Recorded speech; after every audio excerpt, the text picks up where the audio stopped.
o ma bɛ kɛnɛ kɔnɔ nin waati in na ka bɛɛ fo o b'a to ni an bɛ ɲininkali fɔlɔ an b'a kɛ Kuyatɛ la sabula bi an bɛna kuma babu 2 dɔrɔn de kan gɛlɛya min bɛ jamana kɔnɔ nin wagati in na ale ni MINUSMA ko babu bɛna boli nin fɛn 2 kan Kuyatɛ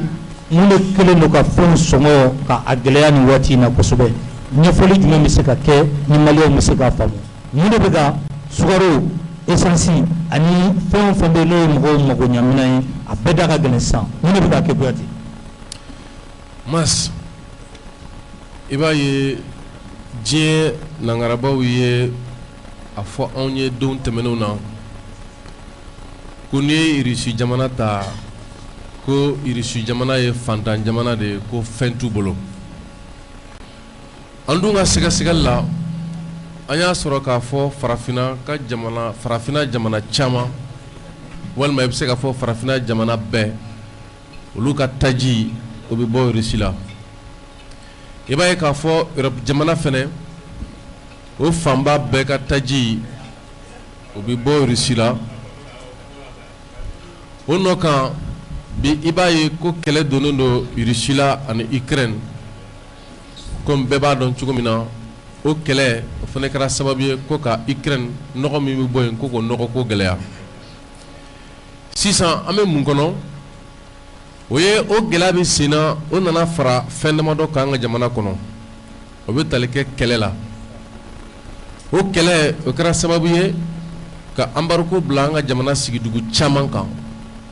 minnu tun bɛ sɛnɛ kɛ minnu tun bɛ mɔni kɛ minnu tun bɛ bagan mara kɛ minnu tun bɛ bololamisɛnnin baara caman kɛ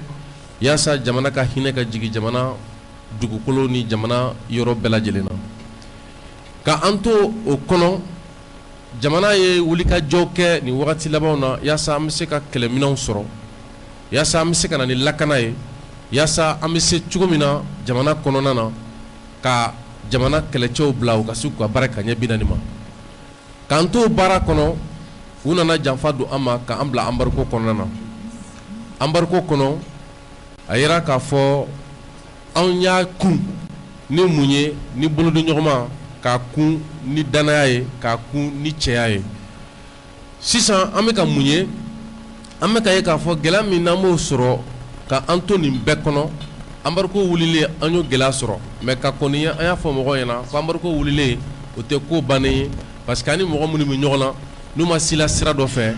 u bɛ sira wɛrɛ fɛnɛ labɔ maintenant an bɛ gɛlɛya min kɔnɔ ka fara an bɔla ka fɛn fɛn filɛ nin ye anw ka gɛlɛya bɛ tali kɛ min na bi o de ye MAS minisiri b'an ka jamana kɔnɔ olu kan ka ɲininka u bɛ kun kelen jumɛn na mun na u ti gɛn ka bɔ yen i b'a fɔ jɔn MAS an ye minisiri de finance tɔgɔ mɛn diɲɛ kɔnɔ k'u tɔgɔ mɛn Mali la yan olu nalen politique de redressement n'o ye ka fɛɛrɛ sigi sen kan min b'a to jamana sɔrɔ a kana ta ten fu walima k'a lakuru a ka se ka bila jamanadenw ka mahinɛ bolo kan an y'o baara o mais ministre de finance min b'an kunna a nani san cɛ an ma fɛn ye a ka baara kɔnɔna na finance ministre an ma fɛn ye k'a fɔ ko nin ye wulikajɔ de bi Mali ko la ko yaasa maliyɛnw ka dɔrɔmɛ 1 kana ta ten fu fɛ an m'o opération d'envergure ye ka taa sɔrɔ ministre bɛ an ka jamana kɔnɔ min kɛra ministre de la justice ye n'o ye Mamadu Ismail Konate ye a ko n'i ye Mali ta k'a lajɛ miliyari 100 o miliyari 100 miliyari 40 miliyari 41 fo ka taa se miliyari 42 ma ko bɛ taa dɔw jufa kɔnɔna na k'a ye k'a fɔ bi an ka jamana kɔnɔ ministre min n'a sigilen don jago ani dɛgɛnyali ko kunna n'o ye f'o ma ko ministre du commerce et de l'industrie MAS an b'an yɛrɛ ɲininka bi o minisiri fɛnɛ ye fɛɛrɛ jumɛn fara ɲɔgɔn kan yaasa jamana jagokɛlaw bɛ se ka hɛrɛ sɔrɔ u ka se ka minɛn sɔrɔ ka na n'a ye k'a di jamana kɔnɔdenw ma nɔgɔya la ka fara o kan an b'a ye n'i y'an ka jamana ta k'a lajɛ u ye jago ta ni bolo dɔ ye o bolo kɔnɔna na ka mɔgɔw dɔw sigi jago kunna k'olu dɔw wele ko commerçant ka dɔw wele ko grossistes ka dɔw wele ko opérateurs ka tila ka na foro bɛɛ kan ka dɔw wele ko transitaires mais jamana in kɔnɔ yan ninnu yɛrɛ dɔnnen tɛ ka bɔ ɲɔgɔn na yɛrɛ ninnu dɔnnen tɛ diɲɛ kɔnɔ ka bɔ ɲɔgɔn na an ye sɛgɛsɛgɛli dɔ kɛ an nana ye k'a fɔ kuma caman an b'a fɔ dédommagement a ka bi tan mais dɔɔnin dɔ b'a fɔ i ɲɛna ko transitaire bɛ min sɔrɔ ni dudama kɛra sisan dɔrɔmɛ 7 i b'a sɔrɔ transitaire ta ye dɔrɔmɛ 5 jamana ta ye dɔrɔmɛ 2 de. ok ni faamuna an bɛ kuma di ka bɔ kuma la dɔrɔn c'est que ni an ma a lajɛ gɛlɛya min b'an da la ka tila ka nin yɔrɔ ninnu fɛnɛ lajɛ pour que jamanadenw ka se ka nafa sɔrɔ u ka baaraw kɔnɔna na a bɛ gɛlɛya dɛ mais ka bɔ kuma la dɔrɔn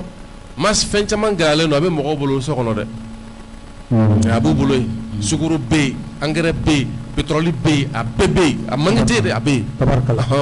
Dirisa Mamɛnta Kuyate ka kuma kɔnɔla la minisiri dɔw bɛ olu ka na gɛn parce que u ma se ka u jɔyɔrɔ fa nin ko kɔnɔ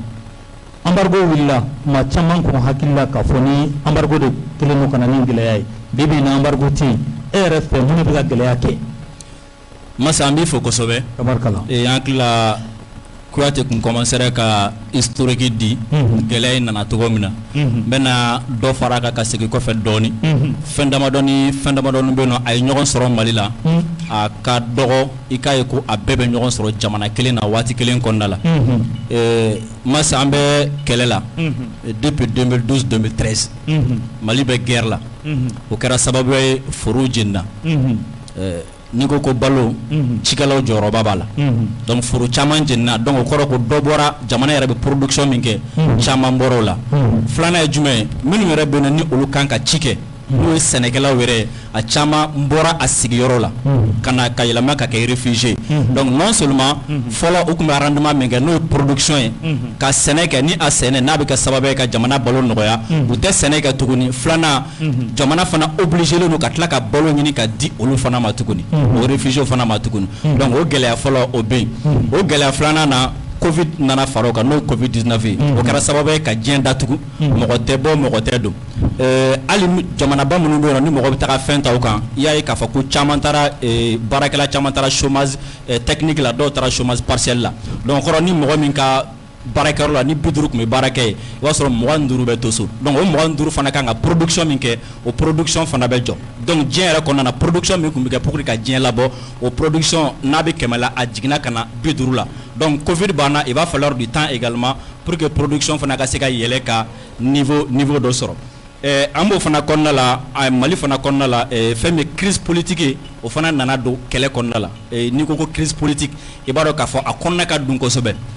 politique mɔgɔ minnu bɛ yen ni hali régime tɛmɛnenw ta i b'a sɔrɔ a régime caman bɛ yen u b'u ka opérateurs dilan ka bɔ n'u ka opérateurs k'u ka opérateurs créer donc olu ka opérateurs bɛ baara kɛ ni olu ka kunkilenna ye donc ni o régime taara ka opérateurs ninnu to yen nɔ ni crise politique nana i b'a sɔrɔ mɔgɔ min bɛ yen nɔ n'a nana ni komi an b'a fɔ cogo min na ko bolo min si don mɔgɔ la o bolo bɛ se ka bɔ donc ni politique mɔgɔ min kɛlɛla n'ale ka opérateur économique min bɛ yen ale bɛ fɛɛrɛ kɛ ka se o ma donc o fana b'a sen da. mun fɛ i bɛ fɛ k'a fɔ gɛlɛya min bɛ jamana kɔnɔ bi politique ko fana sen b'a la. o ka jugu an bɛ niveau min na sisan o de y'a belebeleba yɛrɛ. a dalilu dɔ d'an ma dɛ. a dalilu dɔ ye jumɛn n ka don dalilu kɔnɔ sisan opérateur minnu bɛ yen kunun ou bien kunasini ministre ka ɲɔgɔn ye sen fɛ opérateur dɔw y'a fɔ ko n'i y'a ye sukaro bɛ ka yɛlɛ nin bɛ ka yɛlɛ ko a sababu ye jumɛn ko mobili ko bɛ olu la parce que mobili min bɛ yen nɔ ko u y'a ɲɛsin engrais tali ma donc ko mobili ko bɛ olu la ka na ni balo tɔw minɛn tɔw fana ye ma se o tɛ se ka faamu jamana kɔnɔna la o tɛ se ka kɛ o alors que jamana kɔnɔna la n'i ye siman ta ni tiɲɛni tɛ ni nɔgɔ tɛ importateurs bɛ yen o y'a damana jɛkulu de grossistes bɛ yen o y'a damana jɛkulu de transporteurs bɛ yen o y'a damana jɛkulu de détaillants bɛ yen o y'a damana jɛkulu de minɛn nin bɛɛ fara ɲɔgɔn kan k'a di mɔgɔ kelen ma n'a ko k'a b'a sen da jamana ka don min na n ko baara bɛ jɔ de. o de kelen don wa. o de kelen don ka na ni blocage bi Sidiki da magara la k'a bɛɛ kɔlɔnso k'a don ɲɔgɔn na min kan ka importation kɛ ale bɛ kɛ grossiste ye ale bɛ kɛ transporteur ye donc mɔgɔ kelen bɛ nin bɛɛ kɛ ni a tigi ko don min na ko a bɛ fɛ ka digi kɛ jamana ɲɛmɔgɔ la ka jamana ɲɛmɔgɔ ka baara k'a kɛ fu ye n'a y'a sen da kan tant que ni o ma ɲɛnabɔ fɛɛrɛ tɛ se ka sɔrɔ a la. n'o tɛ a fɔ an tɛ tɔgɔ fɔ kɛ sa a sera o niveau ma dɛ. oui non ne tɛ tɔgɔ fɔ kɛ parce que jamana na kumaw kɛra image bɛ yen fɛn caman bɛ yen bɛɛ lajɛlen bɛ se ka taga image ta ministre ka o donna réunion kɔnɔna la mɔgɔ minnu kumana u bɛɛ lajɛlen y'a ye surtout hali mɔgɔ dɔw yɛrɛ nana yɛrɛ minnu kan ka kuma ni kuma ma di olu ma donc Masi o yɔrɔ bɛ yen a juguman ye jumɛn tuguni Masi an hakili la ni mɔgɔ hakili b'a la embargo kun sigira an ka kun dɔ de kama pour que ka na ni asphyxie économique ye jamana kɔnɔna la ani kɔngɔ ye donc ni asphyxie économique nana ka tila ka kɔngɔ fana na donc ni jamanadenw bɛ muruti sisan nɔ ka bila jamana ɲɛmɔgɔ la o de la an ka jamana ɲɛmɔgɔ ye à l'époque u ye subvention caya kosɛbɛ ni ma fila kun fɔ miliyari 20 ani dɔɔni na pour que économie kana asphyxier pour que kɔngɔ fana kana don jamana kɔnɔna na mais an ye jira fɔ o subvention fana tara ka ɲɛsin mɔgɔ minnu ma olu fana m'u ka baara kɛ a kɛcogo la fo waati dɔw kɛra la suspension yɛrɛ a nana kɛ a kuma kun bɛ senna ko k'a jɔ parce que wari bɛ ka bɔ ko k'a di mɔgɔ minnu ma olu ka ɲɛsin jamanadenw ma a tɛ ka ɲɛsin jamanadenw ma bilen a bɛ ka kɛ ka mɔgɔ dɔw bɛ yen nɔ ka olu ka sɔrɔ k'a yuguba kosɛbɛ parce que exo dira mɔgɔ dɔw ma ka subvention d'u ma caman nana n'a ta ye olu ye embargo bɛ yen nɔ ka distribuer Sidiki ye min fɔ a taara stocker so kɔnɔna la. an ka kuma di Adama Ben ma Ben an y'a ye ni i kɛ o kɛ ka an ka jamana faamaw walima politique mɔgɔw ɲininka u bɛ min fɔ an ye o de ye k'a fɔ ko Russie ni Ukraine ka kɛlɛ k'o de ye diɲɛ yɛrɛ gɛlɛya mais an y'an kɛrɛfɛ jamana dɔw bɛ yen minɛn da ka nɔgɔ ye ka tɛmɛ anw kan anw dun n'olu bɛɛ bɛ situation kelen na ni misali ta Burkina kan ka misali ta Niger kan munna olu ka minɛnw da bɛ se ka nɔgɔya ka tɛmɛ anw kan. bakuruba la an bɛ min fɔ Mas jamana ɲɛmɔgɔw ka jɔ u jɔyɔrɔ la dɔrɔn Mas o kuma de jamana ɲɛmɔgɔw ka jɔ u jɔyɔrɔ la o kɔrɔ jamana ɲɛmɔgɔw ka jɔ u jɔyɔrɔ la ye mun ye camarades minnu kumana ɲɛ u ye a kun fɔ c'est-à-dire olu ye causes fɔ maintenant ne bɛ fɛ ka n sɔnni sigi solution de kan quoi solution fɔ parce que problème donna kaba kɔngɔ b'an na o gɛlɛya b'an kan gɛrɛntɛ b'an kan o ye tiɲɛ ye nka solution jumɛn bɔra an ka jamana ɲɛmɔgɔw yɔrɔ u ka solution kɛra mun ye ko sigi ka kuma ni opérateur économique ye sigi ka kuma ni commerçants ni transporteurs ye ça n'a pas payé u ka solution dɔ wɛrɛ kɛra jumɛn ye ko subvention u ye jamana miliyariw cɛ ka taa di opérateur dɔw ma olu tilala k'a minɛ tuguni a ma foyi bɔ gɛlɛya la ni gɛrɛntɛ min ɲɛsinnen don jamana ma donc o degedenya min n'o y'an ka jamana ɲɛmaaw sɔrɔ u ka ɲi bi ka solution jumɛn kɛ urgemment ne bolo jamana kuntigi yɛrɛ de ka ɲi ka wele da k'a lajɛ ka conseil des ministres dɔ kɛrɛnkɛrɛnya kama ka plan Marshall dɔ bɔ par rapport à la vie chère jamana ɲɛmaa yɛrɛ de kan jamana ɲɛmaa yɛrɛ ka nin ko ta a tigɛ la pour que gɛrɛntɛ bɛ se ka bɔ jamanadenw kan cogoya min na ne bɛ jamana ɲɛmɔgɔ yɛrɛ de interpeller na n'o ye président colonel Assimi Goïta ye plan Marshall en ce sens que ka maa minnu bɛ yen n'u kɛlen don ka taa oligarchie financière sigi an ka commerce kan olu de ye commerçants ye comme Mɛmɛ t'a la di olu ye opérateurs ye olu ye transitaires ye u ye douaniers ye commerçants fana don a bɛɛ ye o mɔgɔ kelenw ye du début à la fin ka tila ka yamaruya de ta ka di olu ma k'olu dɔrɔn de bɛ don ni nin fɛnw ye monopole b'olu de bolo o de bɛ waraka ka bɔ yen Mas k'a libéraliser k'a dayɛlɛ bɛɛ lajɛlen bɛ se ka don n'a ye cogoya min na pour que mɔgɔ damadɔ min tigɛ sigilen b'a kan o ka bɔ a kan o ye kelen ye Mas wagati min na gɛlɛya nana jamanaw kɔnɔ ni révolutionnaires tun b'a jamanaw kunna a révolutionnaire bɛɛ ye mun kɛ le premier sacrifice vient d'en haut jamana ɲɛmaaw ka kɛ maa ye fɔlɔ misali la défense bunakun kan ministre des finances n'o ye Aluseni Sanu ye a ye 115 milliards tigɛ jamana institution kun ka se ka don lakana bunakun na mais Mas kɔngɔ b'an na bi insécurité physique bɛ yen mais insécurité alimentaire o fana ye lakanabaliya de ye o kuma fana ye lakanabaliya de ye donc ni ye o ta k'o lajɛ mun fɛɛrɛ bilala sen kan ko mun ka tigɛ gouvernement mɔgɔw kun ministres kun mun ka tigɛ CNT maaw kun pour que ka se ka miliyari joli économiser ka se ka bila jamanadenw ka portée la wagati kɛrɛnkɛrɛnya ma teliyala nin degunba man kan balofɛnw ni jamanadenw ka nafafɛnw teliyala olu sɔngɔ bɛ se ka nɔgɔya cogo di an m'a ye o de ka ɲi ka kɛ ka plan Marshall kɛ Modibo Keita ko le leader est le premier sacrifié et le dernier servi donc a bɛ wajibiya ni gɛlɛya bɛ yen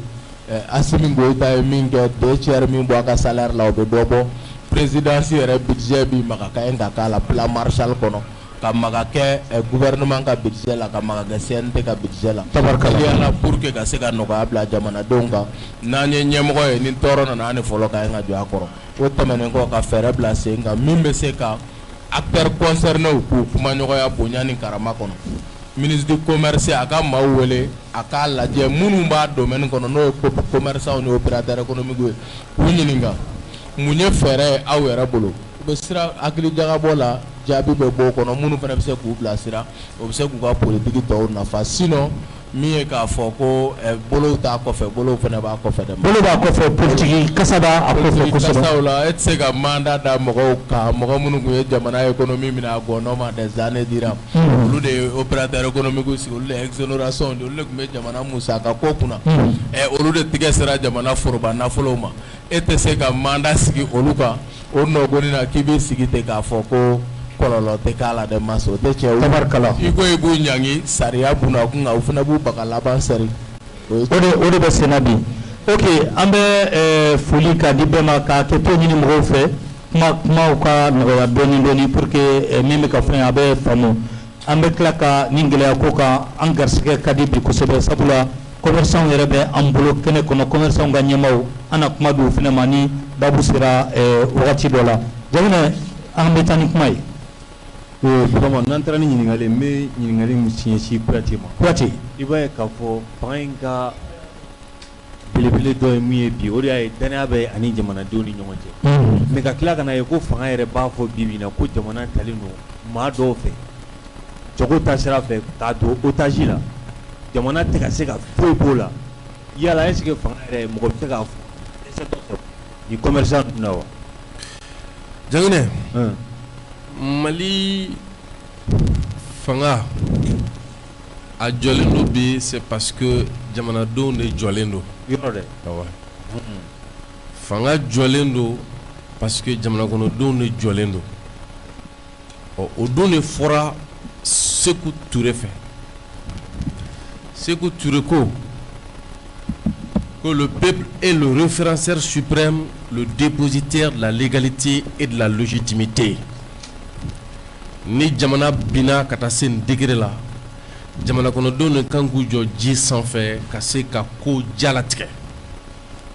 o nɔgɔn Sékou Touré kelen de ko dans une démocratie l'État est un instrument technique du peuple pour le respect de ses choix et l'application de ses décisions ko jamana a bɛ kɛ baarakɛ minɛn de jamanadenw de b'a ta u mago bɛ ka fɛn min kɛ n'a ye k'o kɛ n'a ye donc bi n'i y'a ye ko an b'a fɔ ko transition c'est parce que anw bolo minɛn kolo girin don min bɛ se k'a to a bɛ an ka kulu kari ka bɔ yen donc an ka baarakɛ minɛn de don o de kama a b'an bolo donc o nɔ kan n'i y'a ye an sɔnna bi k'a fɔ an bɛna an da don nin gɛlɛya ko min b'an ka jamana kɔnɔ ka tila k'a ɲini jamana fɛ k'u ka plan Marshall activé u ka se k'u jɔ jɔyɔrɔ la ni gɛlɛya minnu bɛ yen k'olu fɔ c'est comme si n'a fɔ kabi anw sigi wagati yɛrɛwolo ye tɔn ye tɔn min sera k'a yɛrɛ bɔ tɔn tɔ la ni a ka proposition de sortie de crise de c'est à dire que an bɛ fɛɛrɛw de tigɛ ka tila ka fanga kɔkɔrɔ don i ka t'o sira fɛ parce que jamana min ni a yera k'a fɔ san 54 san 32 a bɛ nin maracogo jugu kɔnɔ tiɲɛnikɛlaw gili donna kɔ kan gili donnen don kɔnɔna na o nɔ kan i nana o jamana kɔnɔna na i bɛ transition de kɔnɔ transition min kɔnɔ an bɛ kɛlɛ 12 fili la o kɛlɛ min b'an kan an ni kɔkanmɔgɔw ni kɔnɔnamɔgɔw bɛ ɲɔgɔn sama-sama la fo i ka se ka kɛ fanga ye fanga min o de kama ne yɛrɛ wolo ka nin document ta k'a lajɛ n'o ye appel sur le drapeau a sɛbɛnnen don document in kɔnɔna na ko fanga k'i hakili to foroba ca ani jamana kiri la donc an b'o wuli ka jɔ de la jamana ka don da de fɛ o de b'an ka kɛlɛ i bɛna k'a fɔ a tɔ kɔkɔrɔ don donc an bɛ don min na i ko bi ni fanga nana fɔ ko ko talen don otage la c'est comme n'a fɔ ni fanga y'a fɔ k'a fɔ ko terroriste b'an ka jamana kɔnɔ donc ni terroriste bɛ jamana kɔnɔ fanga b'olu kɛlɛ cogo min na a kan ka se minnu fana don ka jamana ta bi otage la k'olu kɛlɛ c'est pourquoi monopole min b'an ka jamana kɔnɔ o n'u kɛlen don ka na ni jago kɛcogo jugu minnu ye maa dɔnnen tɛ ka bɔ maa la min ye commerçant o de ye transitaire ye min ye transitaire o de ye douanier ye min ye douanier ye o de ye commerçant ye cɛ ka jamana t'o kɔnɔna na a sugu bɛɛ gɛlɛya ti ban jamana kɔnɔ donc o de kama an bɛ fɛ wulikajɔ min filɛ an bolo sini wulikajɔ tɛ ko MINUSMA ka taa ye dɔrɔn dɛ nin wulikajɔ bɛ tali kɛ jamana faamaw k'a dɔn ko laɲini min ka k'an fɛ ko jamanadenw ka laɲini de don wa u ka planw ta minnu bɛ se k'an bɔ ni gɛlɛya kɔnɔ teliya la ni ye gɛlɛyaw ye diɲɛ kɔnɔ wa min tun bɛ fɔ mɔgɔw ɲɛna les temps de crise sont des temps bénis ouais bɛɛ bɛ se k'a kun non les temps de crise dɔw bɛ temps minnu kɔ diɲɛ kɔnɔ ça ce sont les temps de crise m'a faamu fo bamanankan na dɔw bɛ wagati min kɔ o ye wagati min ni gɛlɛya bɛ yen parce que ni gɛlɛya bɛ yen i bɛ cɛbaw ni musobaw dɔn o wagati de ni gɛlɛya bɛ yen hakilabaw de bɛ tɔ o wagati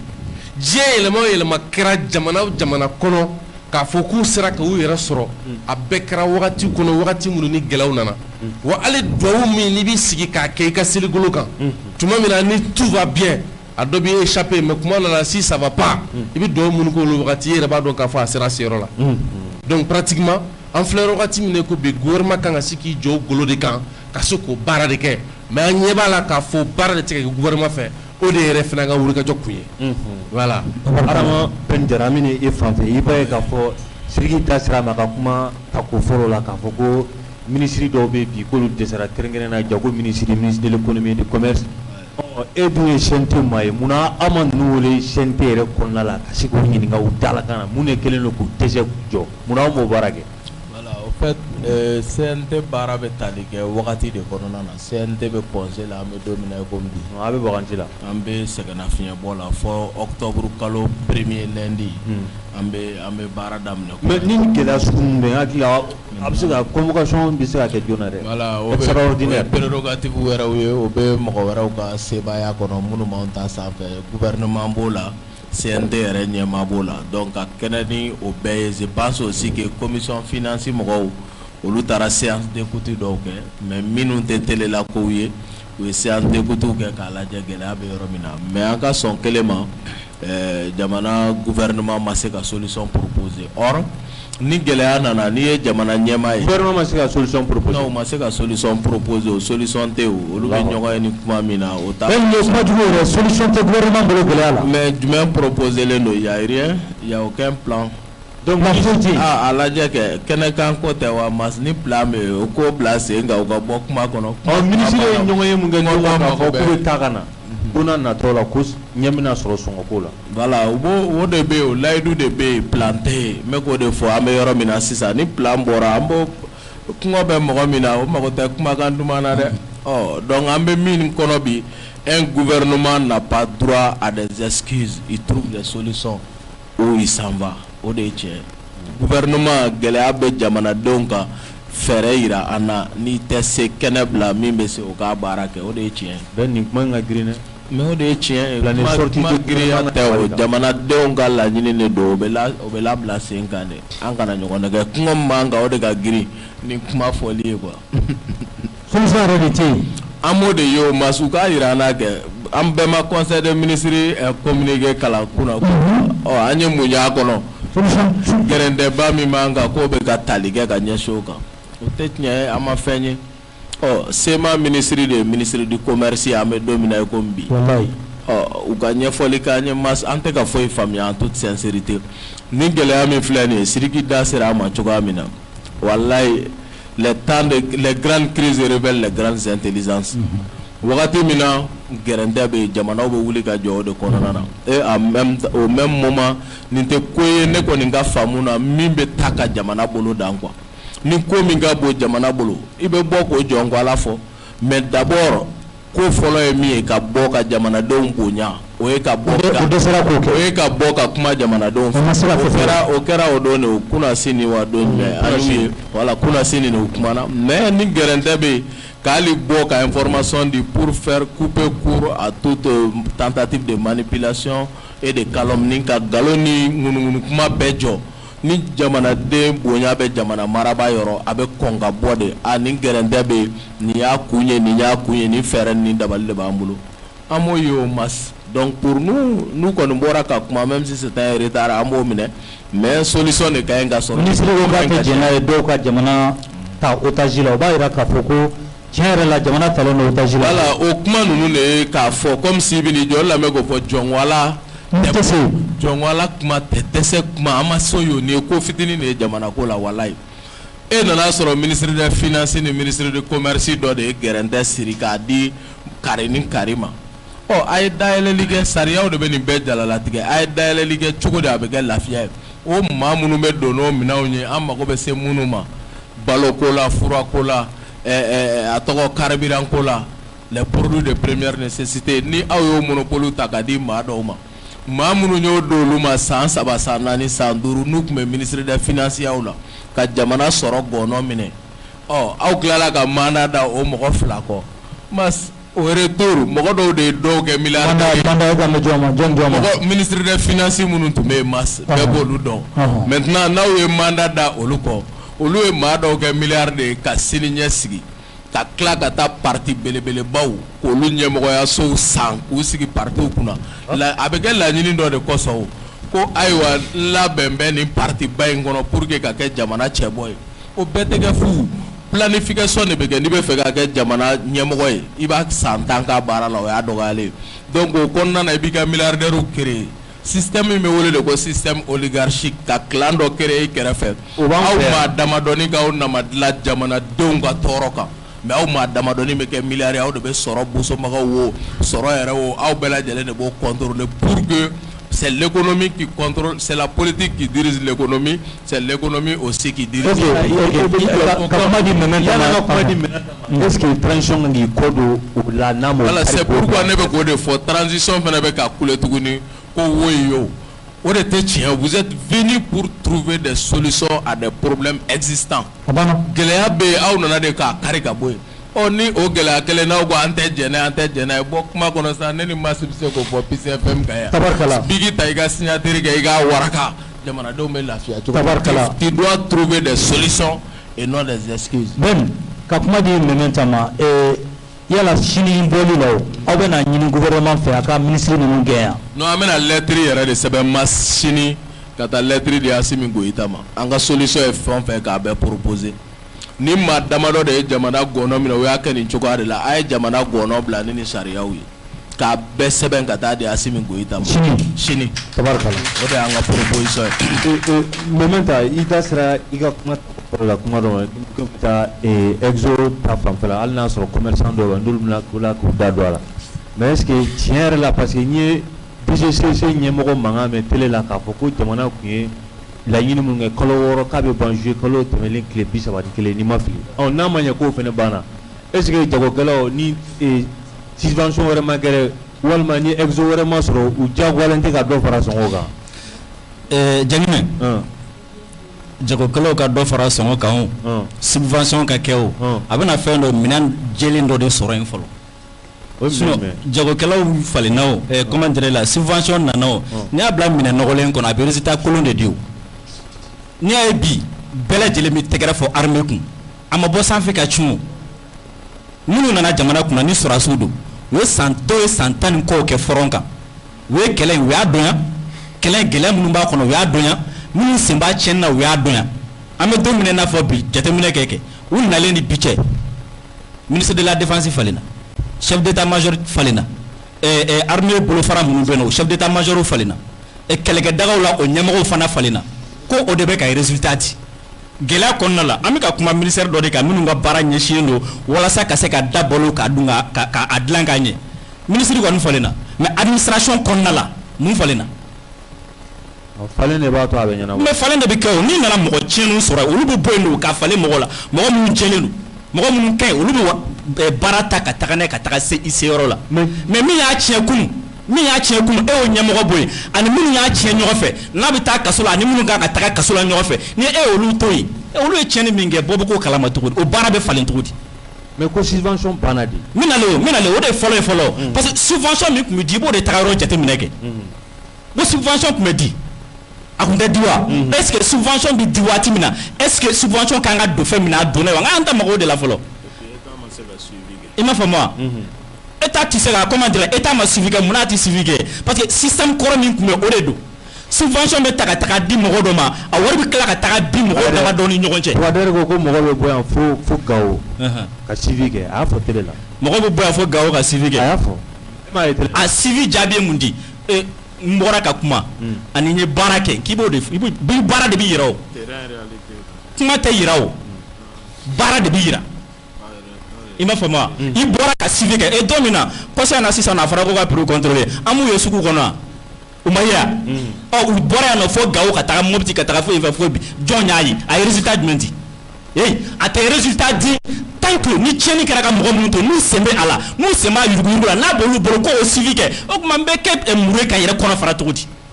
i b'o de bɔ yen ka na ni mɔgɔ dɔ ye mɔgɔ min tilennen don min ma sen ma don yuruguyurugu la a bɛ suivi kɛ a bɛ na ni résultat ye mais salon ta ne o tiɲɛ ne ni dɔ ye jɛ kɛ o la o ye dɔ ta ne ye dɔ ta salon la sini ta o ye dɔ ta ne ye dɔ ta ɲinan ko ne ka taga suivi kɛ o tigi fɛ yen ni n ta fɔ n b'i ta fɔ de don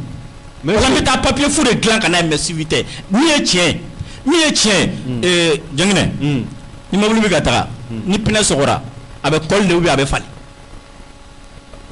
kuma bɛ de bolo n'o tɛ de ni mobili bɛ ka taa ça dépend tiɲɛ cogo a bɛ falen de ou bien n'a ma se k'a kɔli a bɛ falen de o kɔrɔ ye jumɛn gɛlɛya dɔ de bɛ sen na gɛlɛya in na a kalifara mɔgɔ dɔ de la olu de kan ka na ni solution ye o de ye pinɛ kɔli o n'u ye pinɛ kɔli alhamdulilah an bɛɛ bɛ taa mais n'u ma se ka pinɛ kɔli o kɔrɔ k'olu tɛ se ka taga ni mobili y'an se yɔrɔ la mais est ce que a ma sisan ɲumanw fana ka yiriwa ka exo d'olu ma pour que jamana kɔnɔ jangina i ye kuma fɔ n ko ne y'o de f'i ye ni ma n ko jɔnw de bɛ exo di jamana de b'a di jamana b'a di o ye kuma ye mais jamana kɛlen don ka mɔgɔ dɔw de ta k'u bila yɔrɔ la n'i ye défense ta a bɛ ɲininkali kɛ dɔ de la n'i ye commerce ta a bɛ ɲininkali kɛ ministre dɔ la n'i ye finance ta a bɛ ɲininkali ministre dɔ la a bɛ relever ministère dɔ la o ministère olu de b'a ko traité o maintenant min bɛ exo di a n'a bɛ di min ma k'o de ye problème ye sinon ni e b'a di i b'a di ɲuman ma parce que n'i yɛrɛ ka ɲi i bɛ fɛn ɲuman kɛ i m'a fɔ ma min b'a di n'o ma ɲi a b'a di min ma a tɛ kɛ ɲuman ye o mais e k'a jateminɛ ministre bɛ se ka taa fɔ télé la cogo di ko bon ko désormais n bɛna sanction kɛ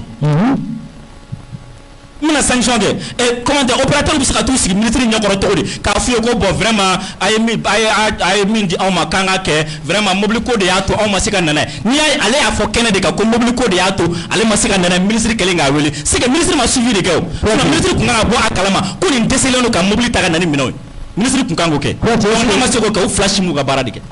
est ce que ministre man ka gɛn don yan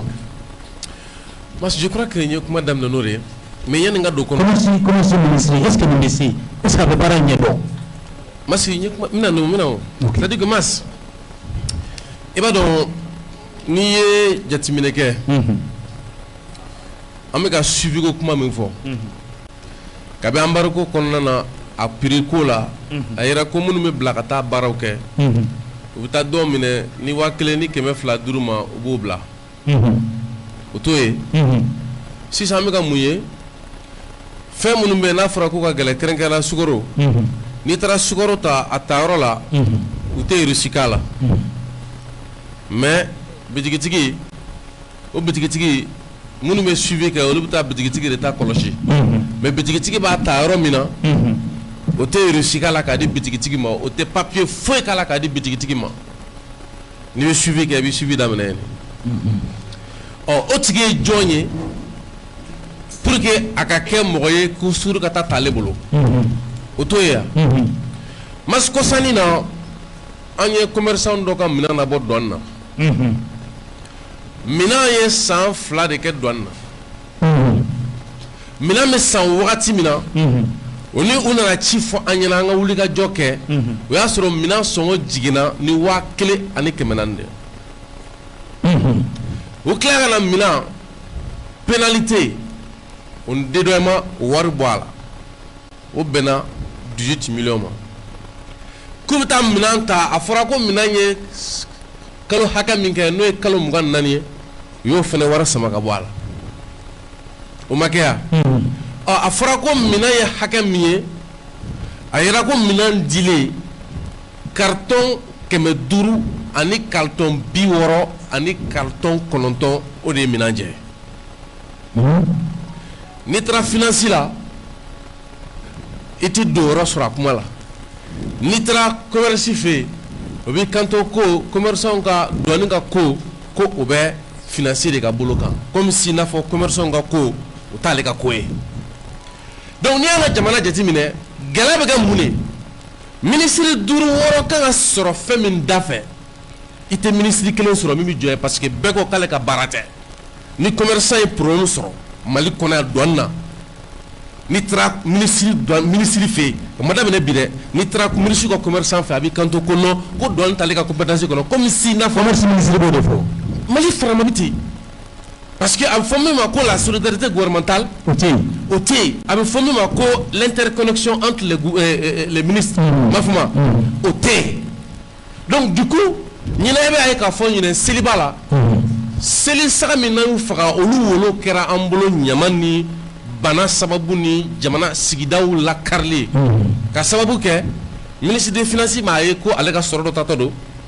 commerce m'a dɔn k'a fɔ ko commerçant dɔ ka sannifɛn feerefɛn de don industrie m'a dɔn ko baara don min ni ale mago b'a la k'a baara jamana kɔnɔ min bɛ artisanat kɔnɔ o m'a dɔn k'a fɔ ko c'est un produit fortement recommandé pour l'artisanat donc finalement a ministre bɛɛ b'i sigi a bɛ kɛ tiɲɛni ye u sigilen ɲɛna. est-ce que ninnu b'u ka baara dɔn. Mali bɛ an bɛ don min na ko bi n'i y'a ye k'a fɔ ko yɛrɛwolo sɔnna ka da la k'a fɔ k'an bɛ se ka bɔ nin kɔnɔ c'est parce qu'an b'a dɔn le potentiel existant c'est-à-dire que k'a fɔ ko fɛn bɛ yen mun b'a to an bɛ se ka bɔ mais jamana ti ka di mɔgɔ ma minnu b'a baara cogo dɔn c'est pourquoi bɛn ko k'a bɛ Hachimi interpeller c'est parce que bi ŋaniya min b'ale la danaya min b'a kan a bɛ wulikajɔ min na a bɛ hami min na bi a ka kan ale ka gouvernement kɔnɔ o ni forobaca kɔnɔ mɔgɔ bɛ yen dɔw ka taa kaso la dɔw ka gɛn i bɛna ye k'a fɔ dɔw bɛ yen nɔ olu ka minɛ k'an ka nafolo d'a ma an b'o faziri la tabarikala an b'o faziri kɔnɔ tabarikala mɛmɛ ta i b'a ye k'a fɔ hali gɛlɛyako in kɔnɔna a sera samiya ko baaraw ma ni samiya don n'o tigɛ ɲɛnama ye san wɛrɛ dɔw fara gɛlɛya kelen de kan ka taa fɛ i b'a ye k'a fɔ tiɲɛ yɛrɛ la samiya bɛ ɲini ka na se camancɛ la tiɲɛ na sɛnɛkɛlaw bɛ kule la engrais ko la bɛn da bɛna taa se mun ma k'a fɔ k'a bɛna taa sɛbɛn di Hachimi ma yala a tɛ engrais ko in fana k'a kɔnɔ engrais foyi tɛ yen engrais tɛ yen dɛ sɛnɛkɛlaw tɛ ka sɔrɔ i wele kuma bɛɛ engrais ma se an ka dugu la engrais bɛ yen an dun y'a ye a tɛ ka di de a bɛ yen ayi an dun y'a mɛn Kuyate k'a fɔ ko tiɲɛ la ko minisiri 3 fo ka taa se minisiri 4 ma olu taara irisigaw fɛ yen k'u bɛna engrais tigɛ ka don bateau kɔnɔ k'a di anw ma ko ala an yɛrɛ bɛ se k'a tila an dafɛ jamanaw ni ɲɔgɔn cɛ mais n'a fɔra k'a tɛ an yɛrɛ fɛ yan samiya bantɔ filɛ nin lakale cogo b'o la Jɛngɛnɛ min ye kuma tiɲɛ o fɔ an ye c'est que dɔ bɛ jama la dɔ bɛ baarakɛlaw la min ŋaniya man ɲi n'a bɛ fɛ ka baara in bɛɛ tiɲɛ an bɛɛ k'an yɛrɛ sɔrɔ n'o tɛ Russie ta kɛra opérateur yɛrɛ de da y'a fɔ o don na ko olu ye mobili ɲɛsin engrais donni de ma a bɛ se ka fɔ bilen ko a tɛ yan o tɛ se ka fɔ mais a tɛ sɔrɔ la a tɛ sɔrɔ la jɔn kan ka taga ni a ye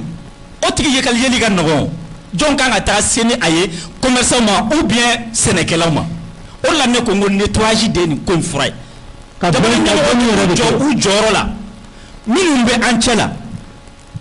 hali n'a sɔrɔ ni an dɔ don mais n'u ka laɲini n'an ka laɲini tɛ kelen n'u ka baara ye k'an senkɔrɔla ɲagami k'an minɛ k'an di jugu ma an ka tiɲɛ fɔ ɲɔgɔn ye dɔw bɛ jugu ka baara la o bɛɛ nin da magara la donc e bɛ fɛ k'a fɔ ko engrais nana de a bɛ port la de olu yɛrɛ de da y'a fɔ a bɛ port la tɛ dɛ ko mobili ɲɛsinna engrais donni ma k'o de y'a to sukaro ma se ka na o fɔra o o fɔra minisiri sigilen ɲɛna o tuma o engrais min taara ka na a taara min min kan ka taga ni a ye o tɛ a bila min n'a ye ko ninnu tilen sisan min kan ka da min kan min kan ka bɔ yɔrɔ min na o ka bɔ yen an ka tilen parce que waati dɔw fana na ni ko gɛlɛyara misaliya ɲuman a b'a to ko bɛ dilan o ye jumɛn ko n'i ma su bɔgɔ ɲɛnaman tɛ siri n'i ma su bɔgɔ ɲɛnaman tɛ siri ɲɛ mandat daraw dara minisiriw kan hali sini sɔrɔdasi ɲɛmɔgɔw bɛ yen mandat dara olu kan mais ni mandat dara ma da opérateur baw bɔ nin kɔnɔna la f'u fana k'a ye de k'a fɔ ko désormais c'est-à-dire ni ko yɛrɛ fondation nin bɛɛ de b'a la mɔgɔ si tɛ ta ka bila kɛrɛfɛ bilen parce que k'o ka miliyariw bɛ kɛ k'i ka campagne financer a n'a ka miliyari n'a ye jamana se gɛrɛntɛ ma il va répondre devant la justice. munna u tɛ sira di commerçant bɛɛ ma bɛɛ ka donni minɛ ye munna u tɛ sira di bɛɛ ma. sira di commerçant bɛɛ ma ko bɛɛ ka donni a ye tant que cɛ y'i jɛngɛ président de dalen filɛ nin n'i ye sira di bɛɛ ma e ka jateminɛ kɛ bi yanni sira yɛrɛ ka di fɔlɔ sukaro gɛlɛyara o ye tiɲɛ mais siyɛnni ka sukaro gɛlɛya a y'a sɔrɔ sukaro dɔw bɛ dɔw bolo magasin dɔw kɔnɔ min nana o de gɛlɛyara mais sukaro gɛlɛyara sɔgɔmaden na a y'a sɔrɔ butigitigi fɛ sukaro min b'a ka butigi la n'a bɔra n'a ye 120 na ou bien 140 na ka taga n'a ye 180 na a tununi yɛrɛ dun o y'a tununi fana. an bɛ nalen o ta ye k'a fɔ ko yirituru ka kɛ yan o ta ye parce que gɛlɛya ka di ne bɛ fɛ ka dɔ ɲini a la donc n'i y'a dayɛlɛ ten k'a sɔrɔ ɲangili min kan ka kɛ o ma kɛ fɔlɔ min bɛ don n'a ye o fana bɛ dɔ in ta jogo ɲɔgɔn ta. importateur ko ko a bɔgɔden de bɛ jamana in kɔnɔ yan k'a tɛ se ka tunu importateur ko ten. mas an b'a ye de n'a fɔra ko ka contrôle kɛ taga bɛ taga kɛ suguba la ka taga butigi misɛnnintigiw fɛ yen ka taga lajɛ n'a i delila ka opérateur ba jumɛn ka magasin ba dayɛlɛlen k'a lajɛ n'a bɛ ou bien a tɛ yen You flabe jamana fanga te ya. Ko fanga na tigan sa. Kan bɛ ka kuma ɲɛfɔ ka ni ne ko ko nettoyage ka kɛ opérateur de bɛ nettoyage kɛ an ma ministre de la commerce ta tɔgɔ ma yan an ma jamana ɲɛmɔgɔba Assimi yɛrɛ interpellé wa parce que a ko ale ye jeune de n'a fɔ an togo ko n'ale échouera ko jeunesse de échouera o kɔrɔ ye jumɛn ko an bɛɛ de kan ka jɛ ka dilan ɲɔgɔn fɛ o la min man ɲi an b'o fɔ ale yɛrɛ parce que ale de bɛ sanfɛ ale de kan ka comment dirais-je la ministre b'ale de ka yamaruya kɔnɔna la n ye pinako f'i ye hey an ka tiɲɛ fɔ ɲɔgɔn ye mas an ka tiɲɛ fɔ ɲɔgɔn ye dɔ ka ɲi finance la o man ɲi commerce la dɔ ka ɲi sécurité kunna o man ɲi santé la waati dɔ la n'an sera niveau dɔ la min ka ɲi yɔrɔ min na o ka bila yen l'homme qu'il faut à la place qu'il faut fɔlɔ filanan ye jumɛn faire dégager tous ceux qui sont compromis mɔgɔ bɛ yen k'u sen bɛ ko dɔ la n bɛ kuma in fɔ ka segin a kan mɔgɔ bɛ yen k'u sen bɛ kuma dɔ la ko dɔ la k'u sen bɛ nɔgɔ dɔ la n'an y'olu to yen sini an bɛ tila ka sigi ka na nin kuma in fana ma et puis mɔgɔw kana ɲinɛ yɛ k'a fɔ ko ni ko gɛlɛyara dɔw bɛ yen nɔ u b'u sigi ka jateminɛ de kɛ fɔlɔ ko n bɛna mada wa ou bien a bɛna juguya n'an madara an bɛ continuer n'an jogo kolon ye olu minnu bɛ yen i b'olu galon ka bɔ yen o la n'olu kɛra sisan nɔ ka sɔrɔ ka dayɛlɛli kɛ ka comment dire la ka marché libéralisé ni mɔgɔ bɛ se ka don ni a ye o ka don ni a ye o yɛrɛ bɛ sɔn ka fisaya hali jamana yɛrɛ ma a bɛ fisaya jamana ma a bɛ baara caya e ka jateminɛ mɔgɔ kelen importateur kelen ale ye importateur ye ale ye transporteur ye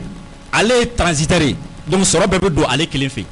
n'i y'a tila ka bɔ ɲɔgɔn na importateur k'a ka importation kɛ ale bɛ nafolo sɔrɔ a fɛ mɔgɔ bɛ nafolo sɔrɔ transporteur k'a ka baara kɛ ale bɛ nafolo sɔrɔ a bɛ impôt min sara a b'o fana sɔrɔ maintenant grossiste fana k'a ka baara kɛ mais nin bɛɛ fara ɲɔgɔn kan k'a di mɔgɔ kelen ma ka tila ka exo ni fɛn fara ka tugu donc n'a y'a dayɛlɛ sisan nin bɛɛ bɛ don ni fɛn fɛn non seulement kɔngɔ bɛ wuli a bɛ dɔ fara jamana ka sɔrɔ kan parce que min fana ye tiɲɛ an k'o fɔ hali olu fana minnu bɛ yen ni exo ni fɛnw bɛ d'u ma n'u kɛlen don k'u yɛrɛ kɛ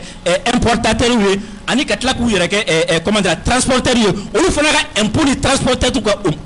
ka impôt fana ti kelen ye tuguni. Tabarikala an bɛ tila. Adama Bɛn Jara jaabi jumɛn b'i bolo ka di mɔgɔw ma minnu ko ko yɛrɛwolo aw dɔnnen don ni faransi ko kɛlɛ de ye aw dɔnnen don ni MINUSMA ko kɛlɛ de ye ko aw bɛ ka aw servi adamadenw ka gɛlɛya la ka o fana ta ka fara aw ka bolo kan nin fana bɛ ka ɲininkali ye. Au fait mas mɔgɔ dɔw bɛ olu ko aw dɔnnen tɛ ni kɛlɛ nasugu ye. mɔgɔ dɔw bɛ yen mas olu y'an dɔn peut-être kɔsa in na de u y'an dɔn kɔsa in na de mas sinon ne yɛrɛ plainte saba de kɛ an ka Kati mairie kan 3 plaintes plainte saba Kati mairie kan an ka kɛlɛ ye malidenw bɛ lafiya cogo di c'est la question de gouvernance wagati dɔ la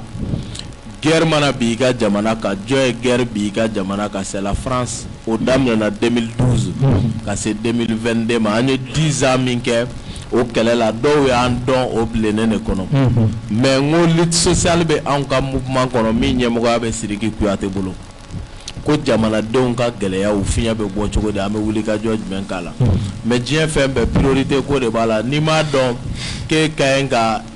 misi de bila ka sari bila o kɔ n'i ye sari bila misi ɲɛ e sɛnɛkɛla tɛ e ko wɛrɛkɛla don donc guerre min bɛ jamana kɔnɔ o de ye priorité ye maliyɛnw bɛ ka fa o bɛ ban cogo di jɔn b'o ko jukɔrɔ faransi o de ye wuli ka jɔ ye mas mais jamanadenw bɛ lafiya cogo di malidenw ka hɛrɛ bɛ bonya k'u ka tɔɔrɔ jɔ ka cogo di kiriko bunakun kan wo a kɛra fɛn o fɛn ye an ye mardi rouge créé misali la en 2017 o créera ko mun ko Ibrahim Boubacar Keita diɲɛ bɛɛ anw m'a ye ko dɔgɔtɔrɔw kɛnɛya tigilamaw k'olu ye baarabila cɔri kɛ tile 38 ko maliyɛnw bɛ ka sa 100 ni kɔ a ka ɲi tan o créera o hakilina de kɔnɔ an bɛɛ tun b'a kɔnɔ ça c'était au niveau national min ye terrain ko ye anw de ye sira tigɛ terrain sira tigɛ collectif Sauvons les Haras ko fɔ terrain ka wuli o kɛra en 2015-2016 ici au Mali de Kati jusqu'à Kayi an y'o wuli ka jɔ kɛ ka tila tuguni ko siraba min bɛ Mali la balo n'a bɛ fɔ route nationale numéro 3 RN3 ko sira kumaba min ka ɲi ka kɛ maliyɛnw n'u ye a n'u da u bɛ ninakili ni sira min ye ko yɛlɛmana ka kɛ kaburudo ye don o don dɔ bɛ bɔnɛ nin na sira tɛ yen anw de ye collectif sira ko créé ka sira tigɛ Kati fɔ Diboli anw de y'o baara kɛ mas o n'a ɲɔgɔnna camanw hali ni ekɔlidenw ka grève bɛ an bɛ gɛrɛ u la ni transporteurs ka grève bɛ an bɛ gɛrɛ u la cogo di an n'u bɛ se k'an tigɛ di ɲɔgɔn ma k'a kɛ kulute jamana kono ku social kelempete Mali kono oni mi ma gɛlɛya dɔ dara min kan kan ni ma wuli k'a kɛlɛ kɛ. Gouvernement in dɛsɛra ka fura sɔrɔ nin gɛlɛya la yala a bɛ ci de ya. Bon anw bolo ɲangi min ka ɲi ka kɛ fɛɛrɛ de bɛ proposer solution bɛ se ka sɔrɔ a la. Anw ka proposition fɔlɔ ye min ye solution b'a la parce que yɛlɛma kɛra sanfɛ ka sɔrɔ yɛlɛma ma kɛ duguma o de ye transition ye problème ba ye. Yɛlɛma kɛra jamana sanfɛ legelege la mais administration kɔnɔ a dugumala na halisa maa tolilenbaw bɛ yen o kuma de ye tiɲɛ o kama o maa ninnu de bɛ furan ka bɔ yen d'abord ni maa min ma se k'o baara de kɛ sisan anw ka solution filanan de bɛ se ka kɛ ministre dɔ de bɔli ye yen mais ani gouvernement ci fana tɛ kelen ministre min dɛsɛra i ka baara la ka tigɛ kɔni ɲɛsin ma pour que k'i ka baara kɛ parce que c'est un mouvement d'ensemble an bɛ taa ɲɔgɔn fɛ de. Et n'i ko k'i ka waa fɔ nin gouvernement in kun mas a ka ca Ala fɛ ministre 7 o de bɛ waa bɛ fɔ de kun kosɛbɛ. 7 dɔrɔn. Anw ka jateminɛ la 7 bɛ yen olu ka baara ye panparanpaki an ɲɛ b'o la mas nka tɛmɛnen kɔ tɔw ka ɲi ka dɔ fara u ka wulikajɔ kan quoi mas o ye tiɲɛ ye quoi. Tabarikala an bɛ kuma di commerçant dɔ ma n'o ye Mayiga ye an bɛ sɔrɔ ka segin ka na sujet kɔnɔla la halisa Janginɛ. Voilà, an bɛ kuma di ale ma a ka se ka dɔ fɔ an ye gɛlɛya ko in kan. Voilà. Mayiga i ni ɲankuma. I b'i yɛrɛ fɔ mɔgɔw ye. Ne tɔgɔ ye Ibrahima Mayiga. Ahan. Ne ye OK. Voilà, micro. Ahan. Ne tɔgɔ ye Ibrahima Mayiga. Awɔ. Ne ye Accompagnement président ye. Ne ye association des commerçants voyageurs du Mali et de la diaspora malienne. N ye commerçant détaillant ka président ye. Association des commerçants détaillants du Mali. ACODEM. N ye vice président ye. Syndicat des commerçants détaillants du Mali. N'o ye SINACODEM ye. N ye élu membre consulaire chambre de commerce kɔnɔ. Tabarikala. Mayiga. Malien bɛɛ kɔni a fanba a ɲɛ jɔlen don aw de la bi k'a fɔ tiɲɛ yɛrɛ la aw de kɛlen don ka jamana ta otage la. I bɛ jaabi jumɛn sɔrɔ o la? Alhamdulilayi mas o bɛ se ka fɔ bi parce que an bɛ maliyɛn bɛɛ fo n'u ka faamuyaliko ɲuman ye mais fɛn dɔ de bɛ yen nɔ f'an k'o fɔ k'o jɛya. O fɔ dɛ. Bɛɛ b'a kalama ne Mayiga mun jɔlen filɛ nin ye avec Yɛrɛwolo Devo sur les remparts faso kɛlɛ in na ma to kɔfɛ a la tile kelen da kelen f'a kɛra dɔw kɔnɔ ko ɲinana an ka baara kɔ mais ma ɲinɛ an ka baara kɔ je crois que e ma se ka plateau in na e ne ye ko caman kɛ ɲɔgɔn fɛ commerçant ka gɛlɛya la yan donc an bɛna an da don mun na k'o fɔ peut-être a bɛ kɛ sababu ye bi a ka wuli Yɛrɛwolo Devo rempart da donnen ye jagokɛlaw ka kungo la an ka jɛ k'a kɛlɛ kɛ ɲɔgɔn fɛ o bɛ kɛ sababu ye bi jagokɛlaw bɛ fiɲɛbɔda sɔrɔ ni Ala ka jɛ ye o tɛmɛnen fana kɔfɛ réseau mafia dɔ de bɛ Mali kɔnɔ commerce kun kan maa bɛ se k'a fɔ k'i bɛ commerce dɔn mais maintenant n'i b'a dɔn ka tɛmɛ an kan an ye commerce daminɛ nɛgɛso de la ka tila k'an da mobili kɔfuru la ka taa jamana ni jamana ka b'o la ka kariw ta ka avion ta an b'a bɛɛ kɛ donc an b'a secteur bɛɛ dɔn ka na mas an b'a daminɛ yɔrɔ jumɛn na fɔlɔ au temps de ATT jamana 7 de kelen ka Mali encercler mais jamana 5 kun bɛ na Mali la bɛɛ bɛna sanni kɛ an bolo commerce kun ka di o sɔrɔla mun fɛ ATT kun ye da de yɛlɛ ko bɛɛ ka don ni jagofɛn ye o y'a sɔrɔ gɛlɛya de kun bɛ yen